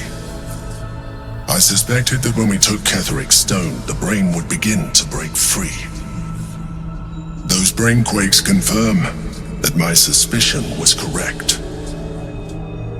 I do not know what happens now when it receives their orders, and I do not dare guess. You feel the Emperor's fear as if it were your own. An elder brain enslaved is one thing. An elder brain unleashed will be the end of everything. Beautiful, isn't it? The mighty Prince Orpheus, contained in submissive slumber. Come. You may as well sit a while, now that you are here. Your company isn't unwelcome. An accurate summary. I have found myself distracted of late. I'm haunted by memories. They are relentless. I can think of nothing. No one else. Indeed, Duke Stelmane, or as I knew her, Belin, when she was alive. You thought you were my first ally. Far from it. I have long sought the allyship of others. It is the only way to succeed. Though my relationship with Belin was different from my relationship with you. In a way, but not the way you're thinking of. In life, she was my business partner, back when we ran the Knights of the Shield. A difficult task for a mind flayer. Duke Stelmane trusted me, and the city trusted her. I conceived the plot, but Belin took center stage.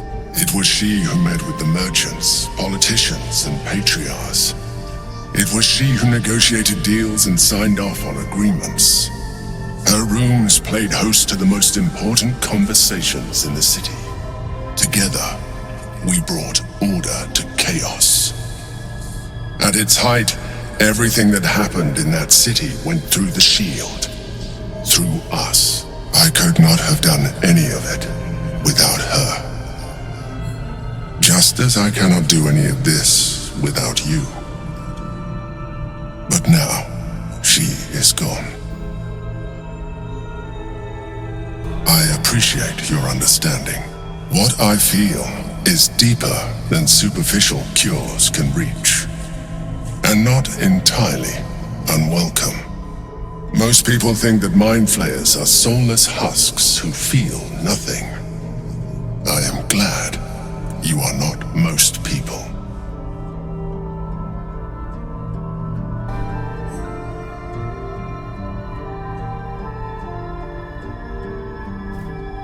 Another quake. The brain is rebelling again. I need to focus, and so do you.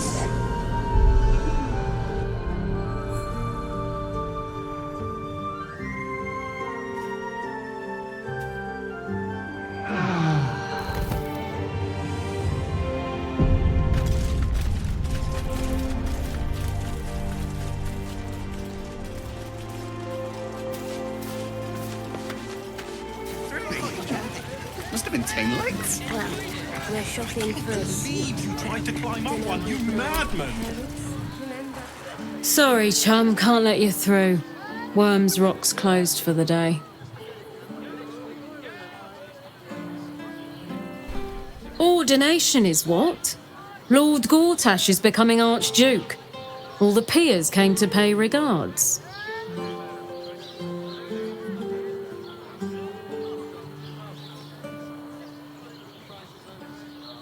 Valeria? Well, I'm not messing about with a murder inquiry for damn sure. Straight ahead across the bridge. A blind ogre couldn't miss it.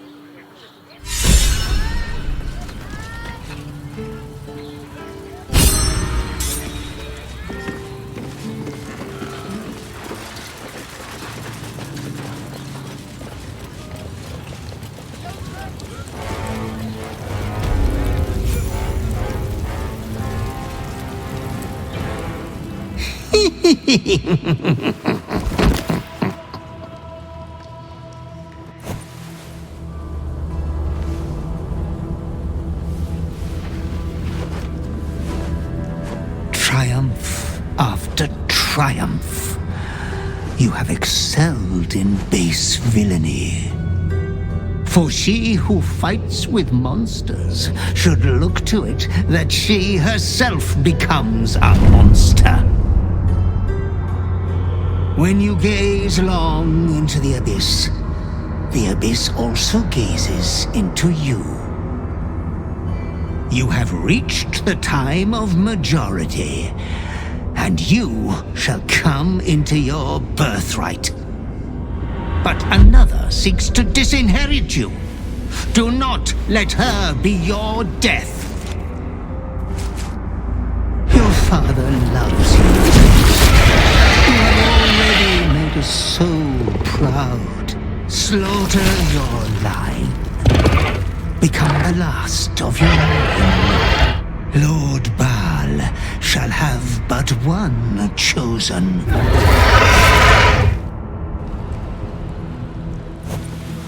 Memories flood back, snatches of your story written in the blood of 1,000 victims.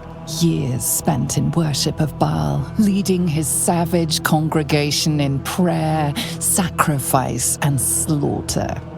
You were their master, and he was yours. A cruel master, a dread lord, a devoted father.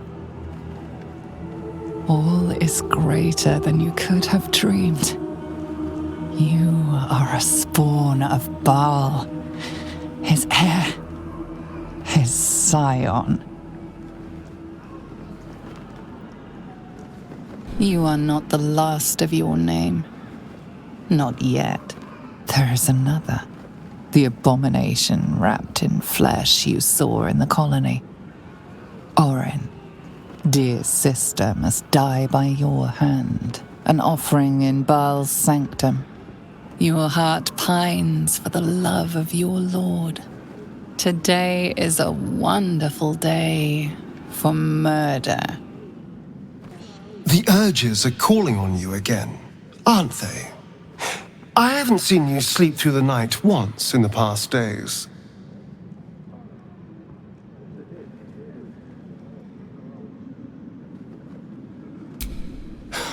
I knew you had some nasty habits, but I didn't want to pry over much. But bloody hells! A pulse-spawn! Hells. It explains so much. Listen to me. I knew another like you. Gorion's ward. One of Baldur's Gate's great heroes. Baal's blood ran through their veins too. They burned away their own darkness with their own inner light. They chose courage. They chose honor. And so can you. That's a heavy weight.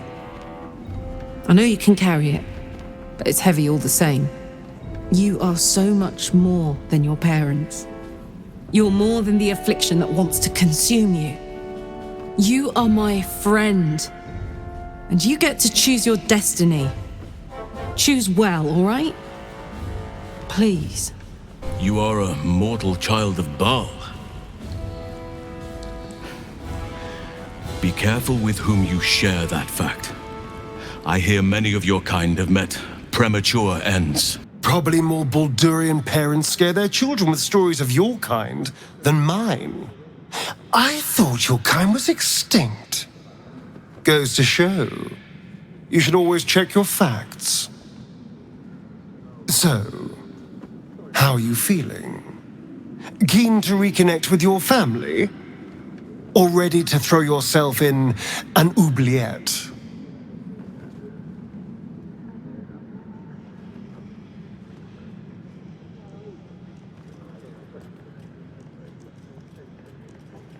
I'm not surprised. You've become death incarnate. Mighty, yes. And altogether unpredictable and intractable. One day, perhaps soon, Baal will demand your fealty. You'll either muster the strength to defy him, or you will succumb. I know how I'd choose. You know, I didn't realize you and I were so alike. I felt paralyzed to do anything about Cazador for so many decades. I gave up on myself. I gave up on any hope of escape after a few lashes. Baal controls you in much the same way. I don't know how you could beat him, but I do know this. You must try. The half-life of a mind-addled slave is worse than death. Don't become his. I wouldn't live another century as one for all the moonstones in Evereska. Elghor, Doktak, Slayer. There are many names for you, and all of them inspire dread. You are exquisite. Ecstatically so. It makes my heart race.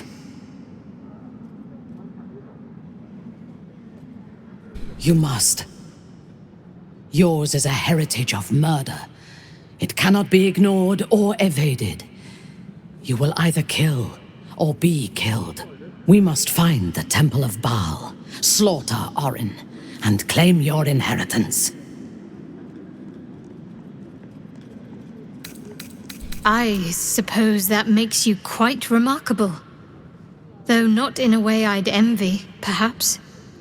Lady Shah chose me also, but because of the blood I spilled, not what flows in my veins. You were born of murder itself. Perhaps your fate is out of your hands.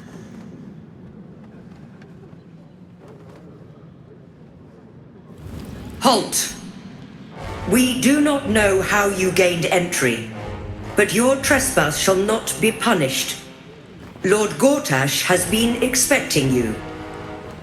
The Watcher's presence fades, but another takes its place.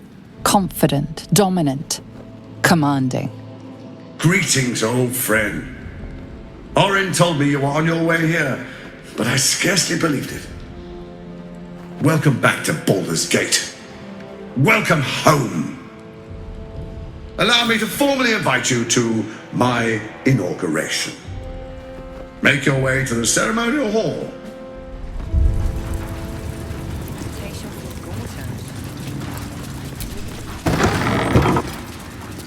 Lord Gortash is expecting you.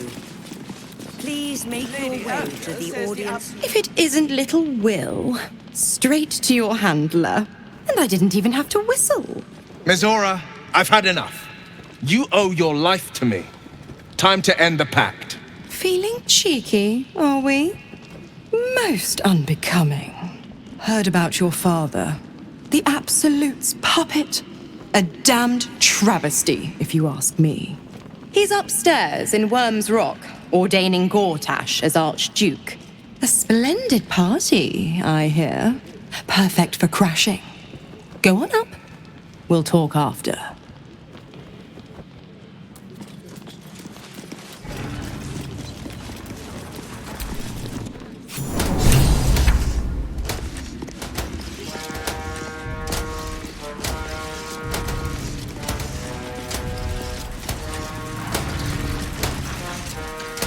Kinspeople, Baldurians, friends, thank you for joining me on this exceptional day.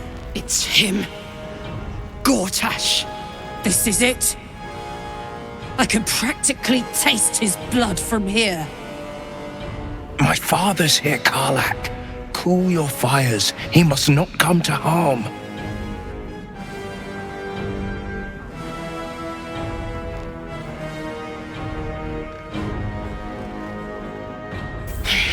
So we bide our time.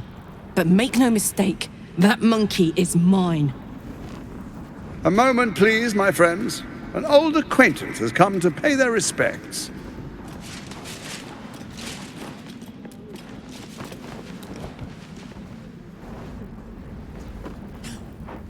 My respects? You're lucky I've agreed not to shove my boot up your... My favorite assassin. I'm so glad you've returned to my side. Hang on, what? You know each other? We have important matters to address. My reunion with Karlach can wait. Oh, I'd forgotten.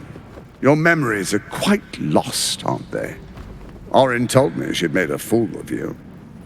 To think you and Karlach traveled together all this time and she hadn't the faintest you were one of my nearest and dearest. Let me clear up some mysteries then. It's about time, I think.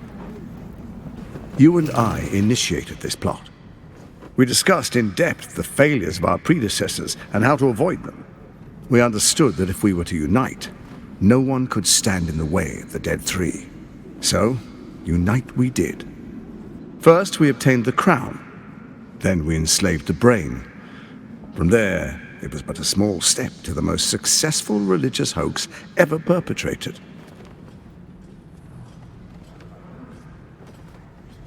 First, Orin the Red, bloody dagger of Baal, causes panic in the streets through killings in the Absolute's name.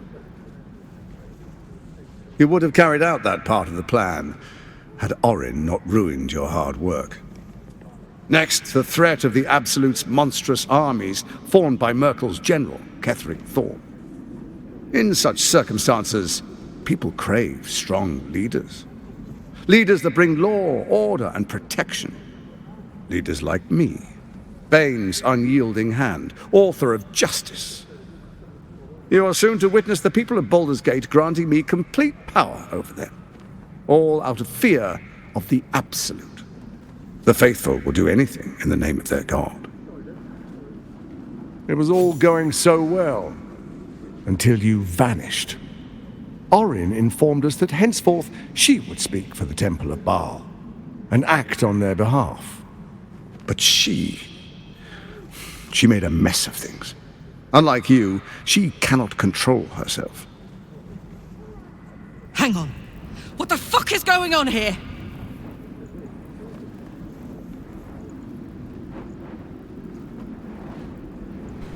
Have you gone soft? I find that hard to believe. One's true nature always rises to the top. When Ketheric fell, I feared the worst. that our plans would fail like so many before because of discord among ourselves. And now you've returned. We can achieve all of our dreams still. You brought Thorm's netherstone. You know, it takes all three to control the brain. Without Thorm's, it's become vexingly willful. The quakes are a clear warning. If nobody steps in soon, it'll free itself from the authority of the crown. I expect it'll start with turning the Sword Coasts infected. You among them. That prism of yours won't last indefinitely. Next, the grand design. The Mind Flayer Empire reborn. If we're lucky, we'll become slaves. If we're unlucky, well, a bleak prospect. But it's a fate that can be avoided if you and I renew our old partnership. Together, we can still restore authority over the brain.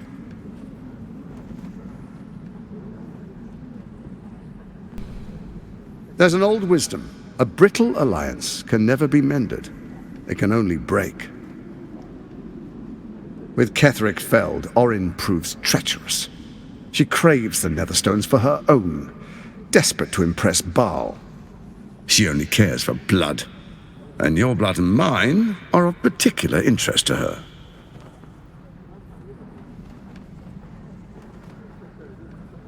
Orin changes shape faster than you and I change clothes. You know, she's tricked you before. She's targeted me as well. I'm well protected, but she's extremely good at what she does. If Orin obtains all three Netherstones, she'll plunge the coast into chaos and paint the city in blood. I can't let that happen. I want to lead this city to glory, not scorch its earth. So I turn to the Scion of Baal. You are his dear lady. He created you to rule. Let's make our pact anew. A divine oath, sworn upon spirit and flesh. I do no harm to you, nor you to me. Furthermore, you'll have nothing to fear from my steel watch while our pact stands. Thorm's stone is yours to keep. When you slay Orin and take her stone, you bring it here, so the three are united once again. Together we rule Faerun as kings. No, more than kings. Gods. We rule as the Absolute. And my father? The urge, the deplorably brutal urge sickens within you. When you level the world over, that dead world must be yours alone. But first you will rule. Then you will ruin. What do you say? Shall we be allies? I can detect no deceit. This alliance could serve us well. And if it does not, well, we need not honor it. Let's be allies, said the viper to the frog.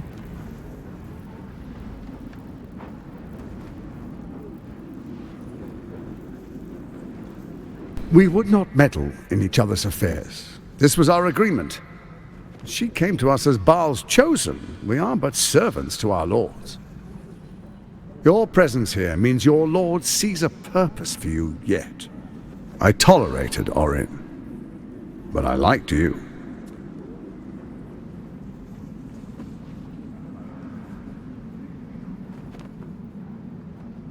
I am not Orin.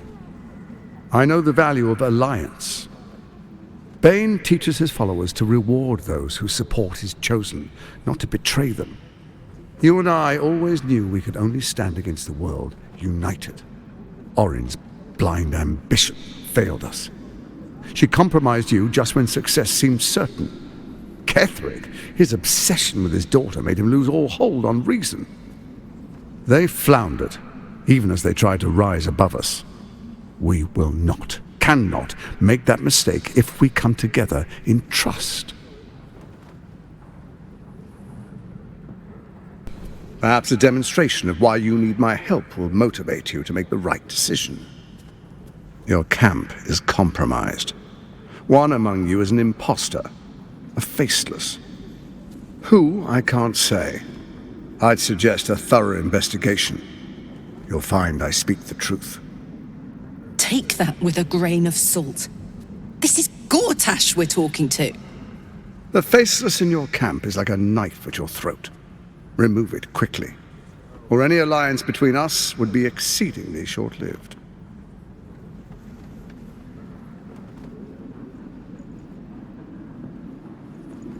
Even horror has a home. Find her nest and slay her there. The Baal Temple, your old haunt, now reeks of her ichors. Do you even remember how to find it? A shame. It's a secret even to me. You're resourceful. I trust you'll sniff it out. If the trail goes cold, follow the bodies.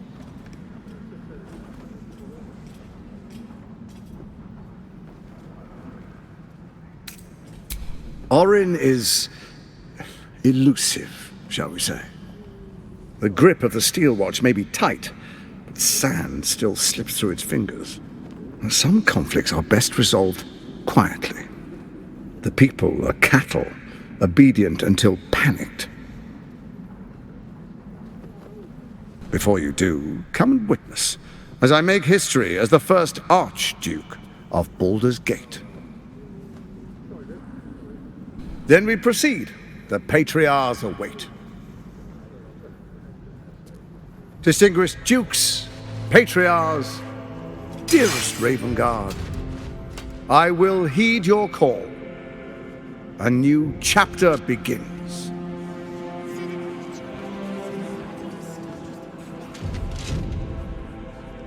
Enver Gortash, swearest thou by Balduran's blade to defend the citizens of Baldur's Gate from enemies within and without? I swear.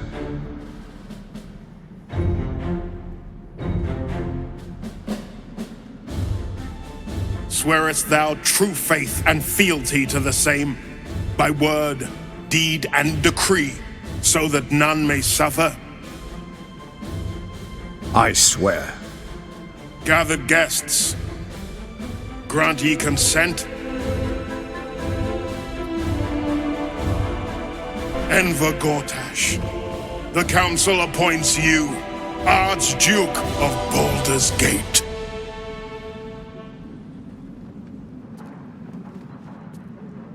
My friends, the steel watch stands ready. Let its blade fall on any who would diminish our city. And you, honored guest, will find me in my office above when you return. Do not come empty-handed.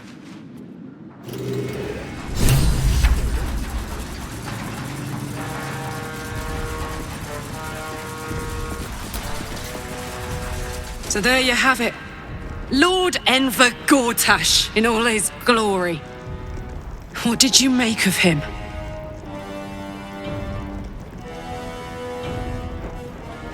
Yeah. Fucker always had expensive taste. I don't know how anyone in this hall could fall for this charade. Isn't it obvious what a chancer he is?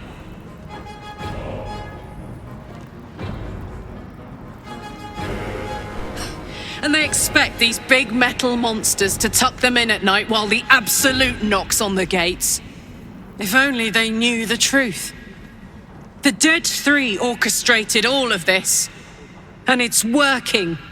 I wish this city, the people running it, were smarter than me. Gortash isn't their salvation. He's the monster at the gate.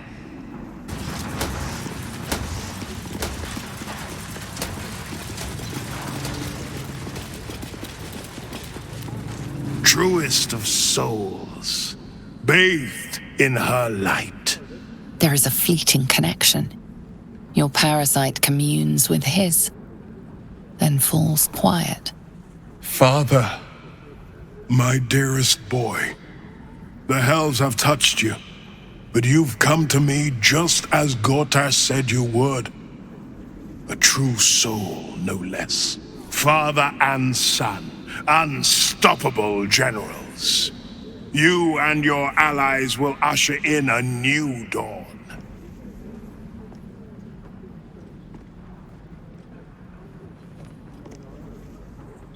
Why do you say this? Only the shadows would name the sun a tyrant. Faerun suffers in darkness. Tyr has abandoned us. Helm's Eye has strayed. But Baldur's Gate will soon burn bright, a beacon to light the heavens. And it will be Gortash who ignites the final spark. No. This isn't him. This is the tadpole talking. For a brief moment, uncertainty clouds his mind, then dissipates. The astral prism vibrates in concord. What nonsense is this? The prism quivers once more. Ravengard falters. As I said, Baldur's Gate will ascend. Torill's first and only grand city.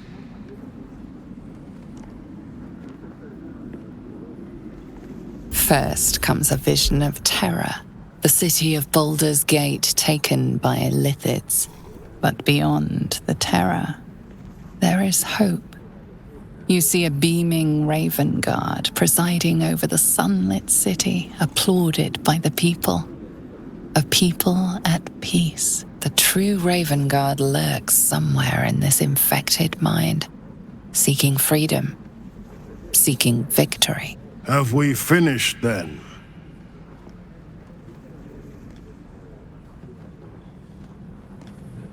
Help me.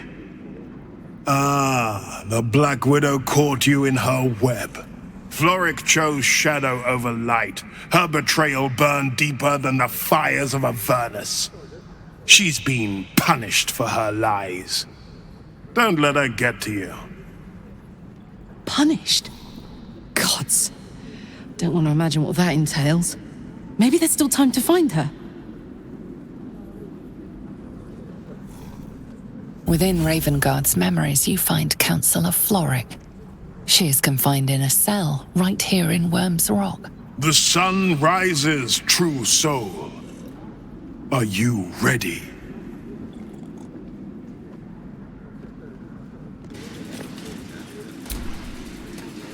Incredible. To hear my father's voice speak those words, like a stranger wrapped in his flesh. But there's still a glimmer of him in there, calling for release. I feel it. I know it.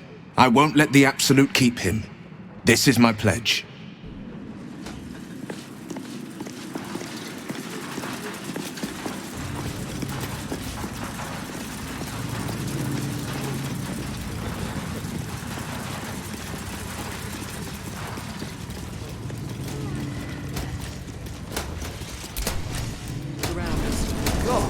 What did I tell you? A momentous occasion. I'm sure you agree. I've had enough, Mizora. What do you want? Your attention, little pup. Nothing more. And you'll be glad to give it. You see, Gortash has had your father relocated. Rude. I'm just an impartial observer. This is Gortash's game. A murderous one, the way I hear it. Shit. Your dad's good as dead, pup. And to think, there's no way to save him. Or is there? You know something. I know enough. I'll be in your camp if you want to work something out.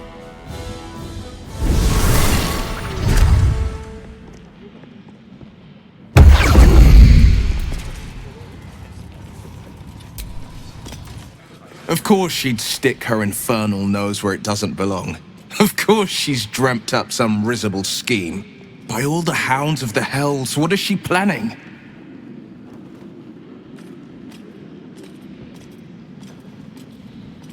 Mizora's always worth hearing out. That's what makes her so dangerous. We'll have answers soon enough. Mizora's gone to camp. We should speak with her. Until then, may my father keep safe. Whatever coop he's been flown to.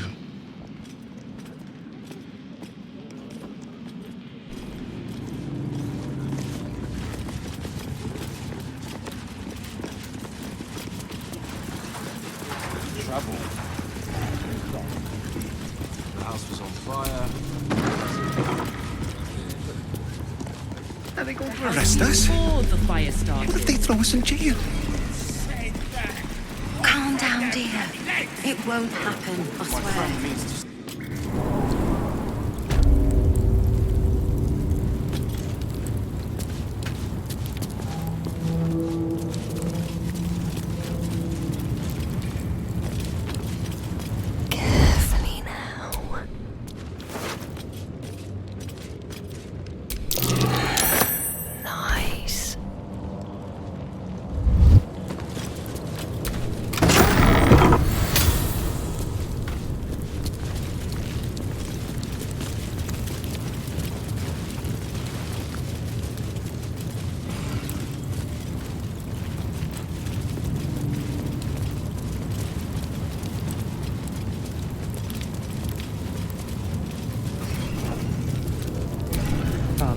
You're too late.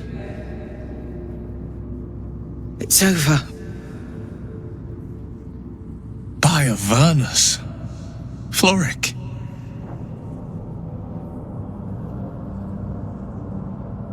The Steel Watch happened. I came seeking allies to our cause. Watchers spotted me, dragged me to Alder Ravengard's husk, empty as a stair. Your father's a tadpole's puppet, Will. Nothing more. He's spoken accusations. Apostasy, conspiracy, sedition. I'll be executed in 5 dawns. The hell's with that. Nothing is over. Not while I still draw breath.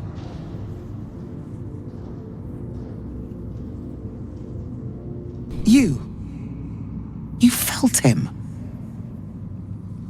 Extraordinary. Maybe what is lost can be found. When the people need a miracle, you cannot wait for the gods to answer. Alder's words. I'd almost forgotten. No more sulking. I know what to do. Unlock my cell. Escort me out of Worm's Rock. I'll seek out my connections. When the city streets shatter, you'll want their blades. Hurry.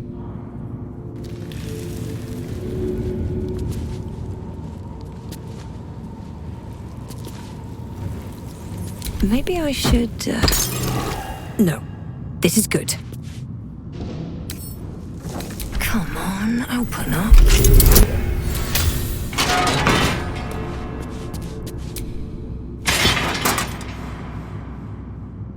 Keep focused.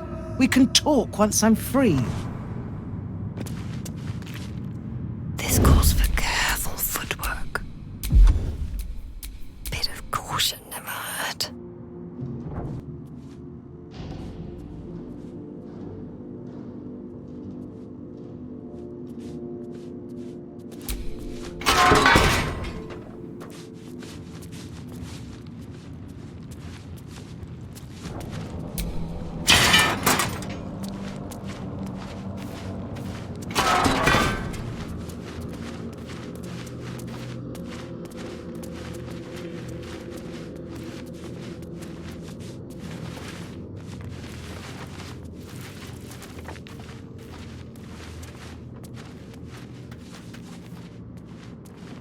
There's a thieving rat in the barracks, I'm telling you. Seems like the best way.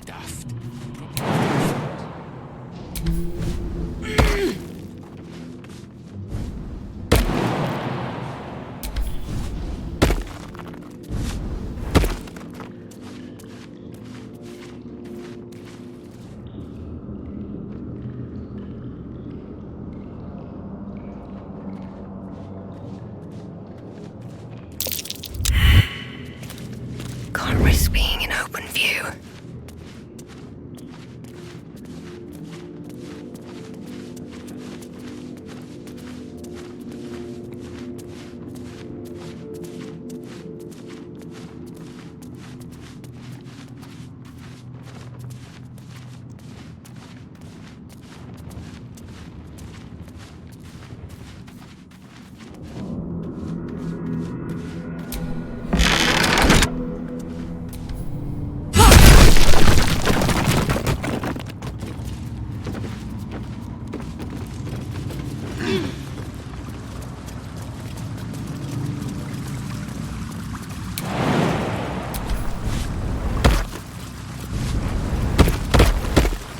This is far enough.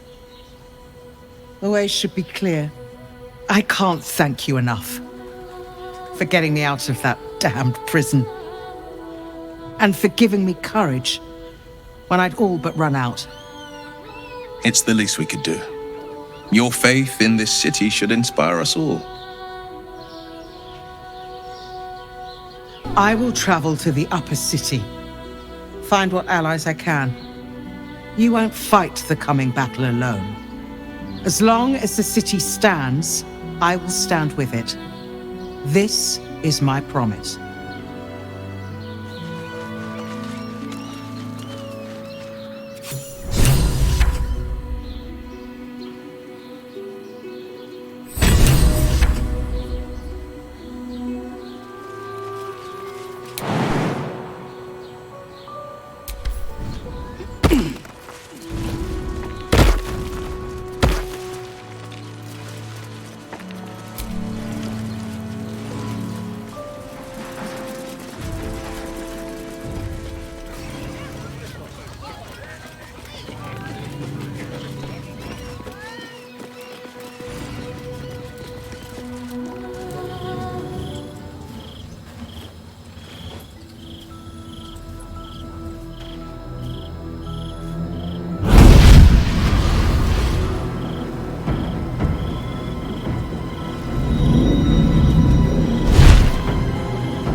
Sorore surge, testis esto pacti me.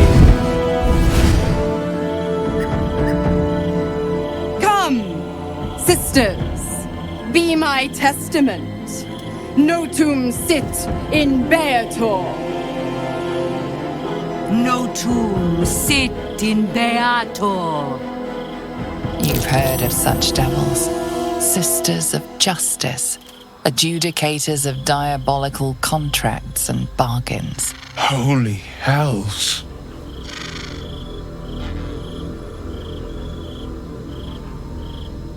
You do not call upon the sisters. They come when the hells demand witness. Enough, Mizora. Where is my father? How do I save him? How else? We bargain. Sisters. Infernos contractos te vocamus. Infernos contractos te vocamus. Infernos contractos te vocamus.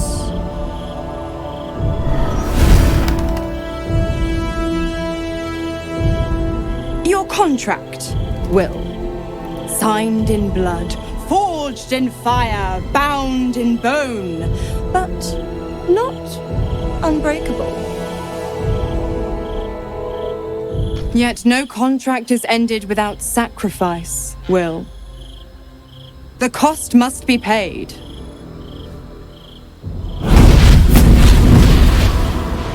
Will Ravengard, a choice is before you. Option 1. I show you the way to your father. I guarantee him no harm except that from you and your allies.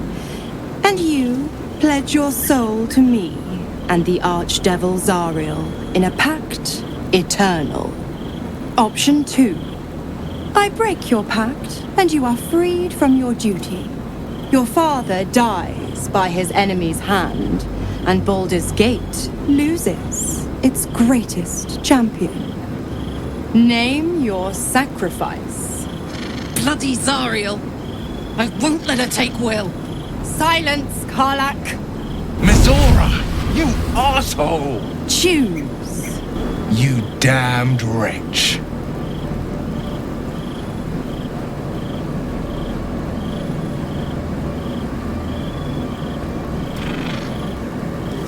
Do it then.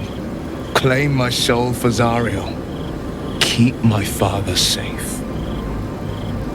Fiat ita. Fiat ita. Anima ad beator.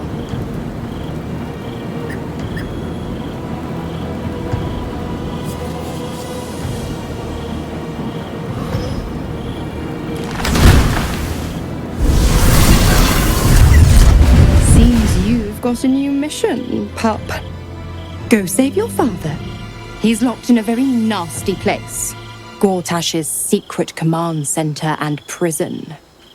Lucky for you, I know the way in. I'll mark your map. After all, a deal's a deal. You know what? I think I'll stick around.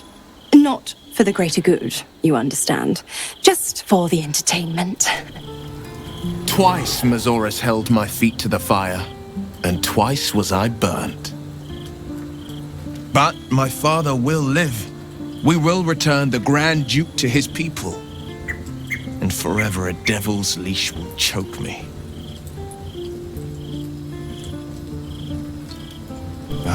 That means a lot. But understand, I don't plan to wallow in self-pity. More than anything, I'm elated that there's hope yet for my father. We should hurry to this mystery prison and retrieve my father before Mazora tries pulling more tricks.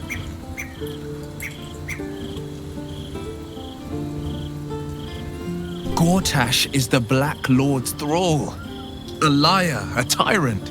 He'd sooner have our heads than share his domain. His anger is inevitable. I didn't sign this pact just to let my father rot in Gortash's prison.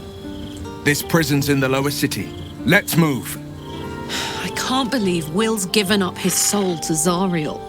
For a father he fell out with ages ago. There's such a thing as being too good. Someone ought to tell Will Ravengard.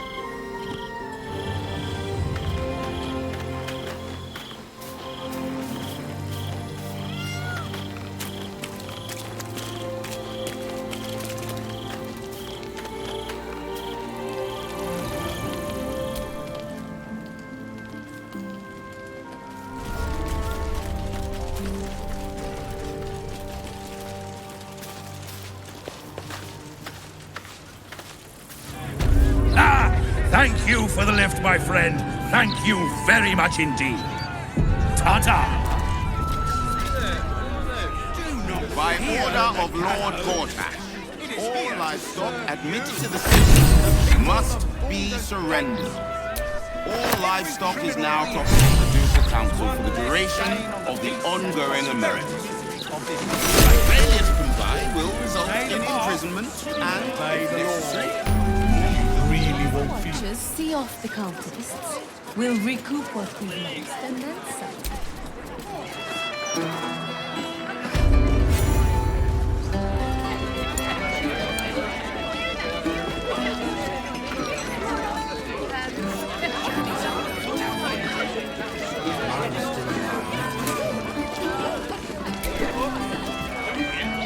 Halt, Civvy. Turn back. This is an active crime scene. Hold on, Thornhill. I'm tired of standing here. Devella's been up there for ages. Some diversion would be welcome.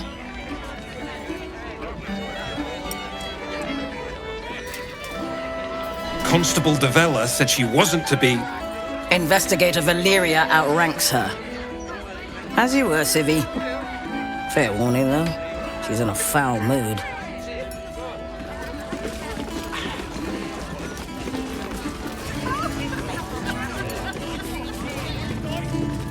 Stelmane's parlor. A place to receive clients and informants. I wonder if it's as I remember it.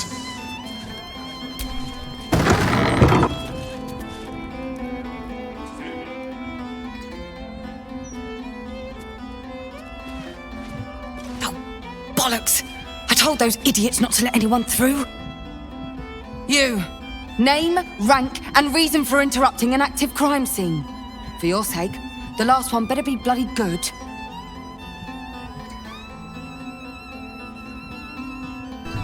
To fetch her another bottle of mead, no doubt. Yes, I'm Devella, the unfortunate colleague. Unless you've got useful information, leave me to my work. Duke Stelmane's dead, and I've got to find who killed her.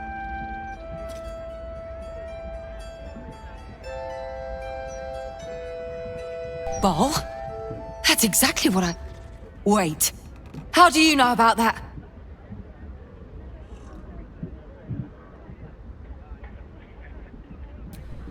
Gods. That's it.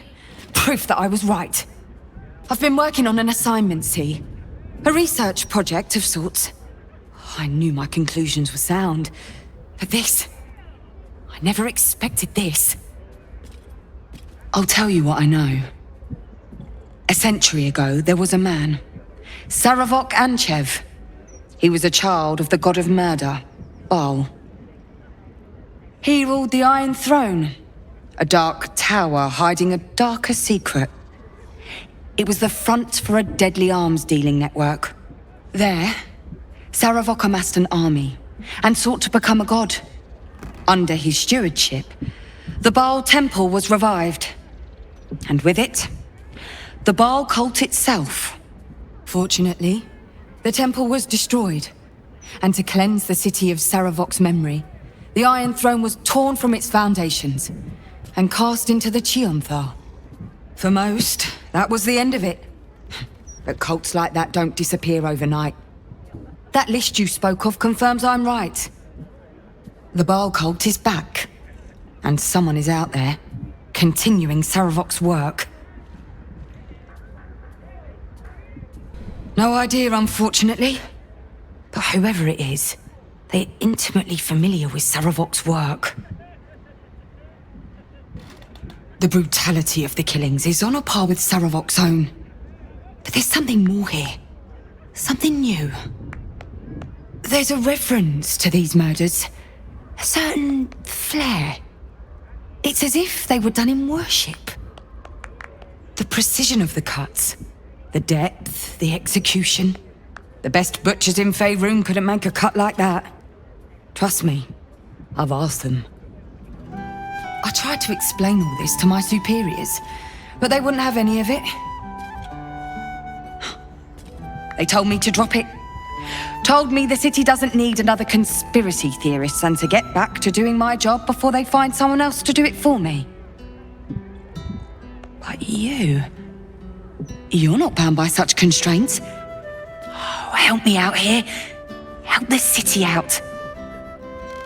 I bet if you follow the trail of these murders, you'll be able to unearth the truth of this resurgence. There are patriarchs on the murder target list. I'm oath-bound to secure them first, so I'll be heading to the upper city next. While I'm there, the other potential victims will be at risk. Could you warn them?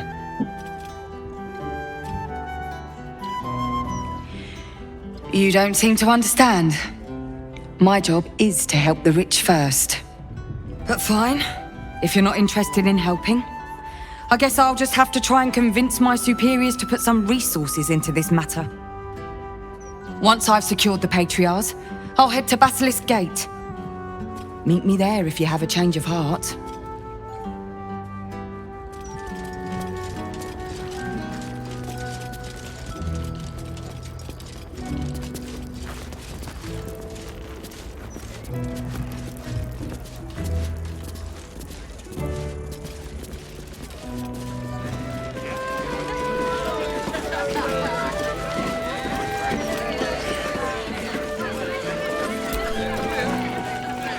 Aye, aye. Pull up a seat. If you can find one spare, that is. With all this talk of war, what else are folk to do but drink? I reckon the murder we'd had something to do with it too. Got punters all intrigued. On that morbid note, what can I get you fine self? I tell you what, the murder upstairs has brought some punters, but it's also really spooked folk out of renting rooms. If we get you staying up there, perhaps folk will calm down and realise there's naught to worry about. You can have the whole upstairs floor until this killer thing blows over.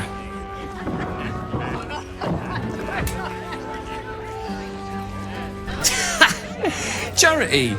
In Baldur's Gate! Good one.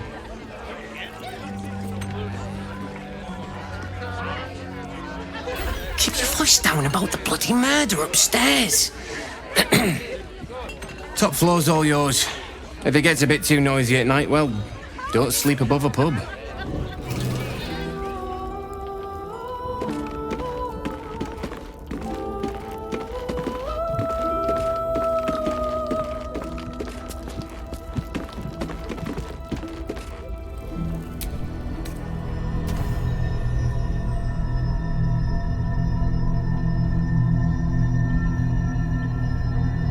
say that home is where a person can be their truest selves, without guile, without pretense.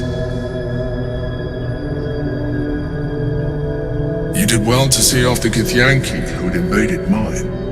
And now that you have seen where I come from, you know all there is to know about me. At least, all that matters. We spoke of my relationship with Duke Berlin Stelmane, a story I have told no one else. I have no more secrets from you. No need to resort to subterfuge. We are true allies now, working towards a common goal. I have learned to adapt my methods to your needs. The only way we were ever going to get close enough to the brain to destroy it was by working together. But few would trust a mind flayer. So I did what I had to convince you. I studied you, your motivations, your actions, your desires. I deduced the best way to align your goals with my own. Perhaps, at first, I did consider that you were just a problem to be solved. And not an easy one at that. But I persisted. I needed your absolute dedication to the cause. I anticipated the challenge, and I anticipated your resistance. What I didn't anticipate was how exhausting you would be. You were stubborn, antagonistic. You didn't want to listen. You even tried to kill me.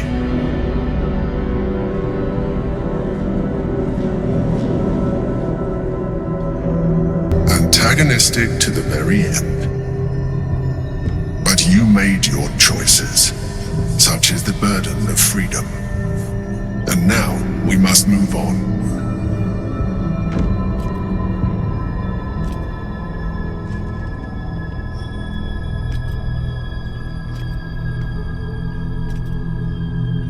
The Elder Brain's hive mind has grown to monstrous proportions. And through the Crown's magic, it has complete control over each and every member.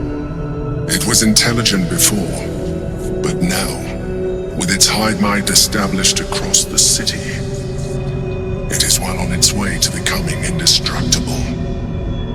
You know now of your father's plans to use the Elder Brain to slaughter the world over. One need not read minds to foresee the horrors he will pen with your hand if you do not stand against him. We must stop it while we still can, before we too become its slaves.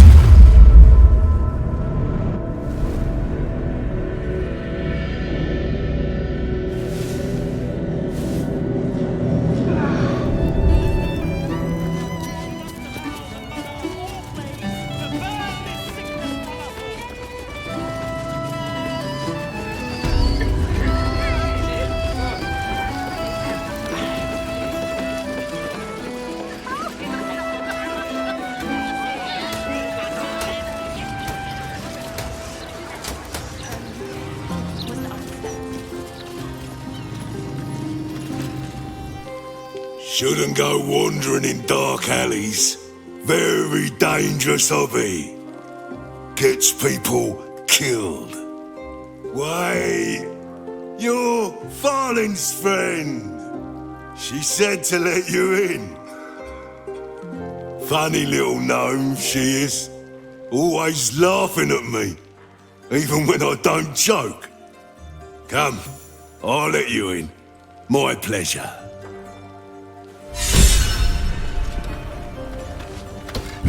In you go, before I change my mind.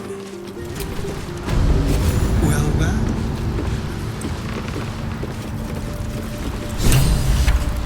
Ah, you survived. Which means my employers are dead, I take it. No matter. Gives us a chance to talk. Nine Fingers is done. My Zentarim stand ready to purge this place of everyone loyal to her. So all I need to know is, does that include you? Or not? Then look no further. The Zentarim can protect the city, but only with 9 fingers out of the way. Her guild is disorganized, undisciplined. The cult broke them in a matter of days, while my Zentarim still stands strong. A guild under our control can do what 9 fingers failed to. Drive the Absolute out of the city once and for all. We're all on the same side. If there are spoils to be split afterwards, well, I'm sure there's enough to share.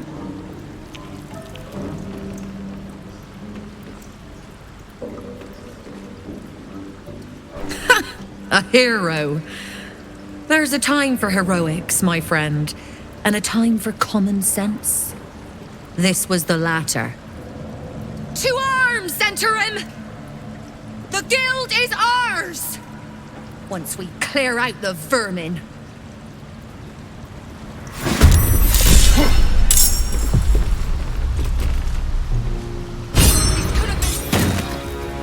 Remember that!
You know, back to work. There's a mess needs doing.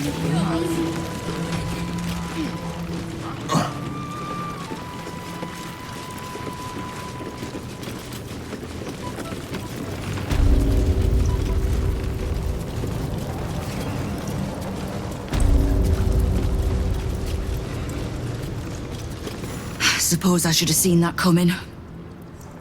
Zentarim aren't known for their loyalty, but I thought the bastards would keep to their contract at least. I'm too nice for my own good, I suppose. But I was in a pit, and you helped pull me out. For that, I'm grateful. You'll have what guild blades I can give when the time to take the Absolute comes. So, just tell me what you need to get us there.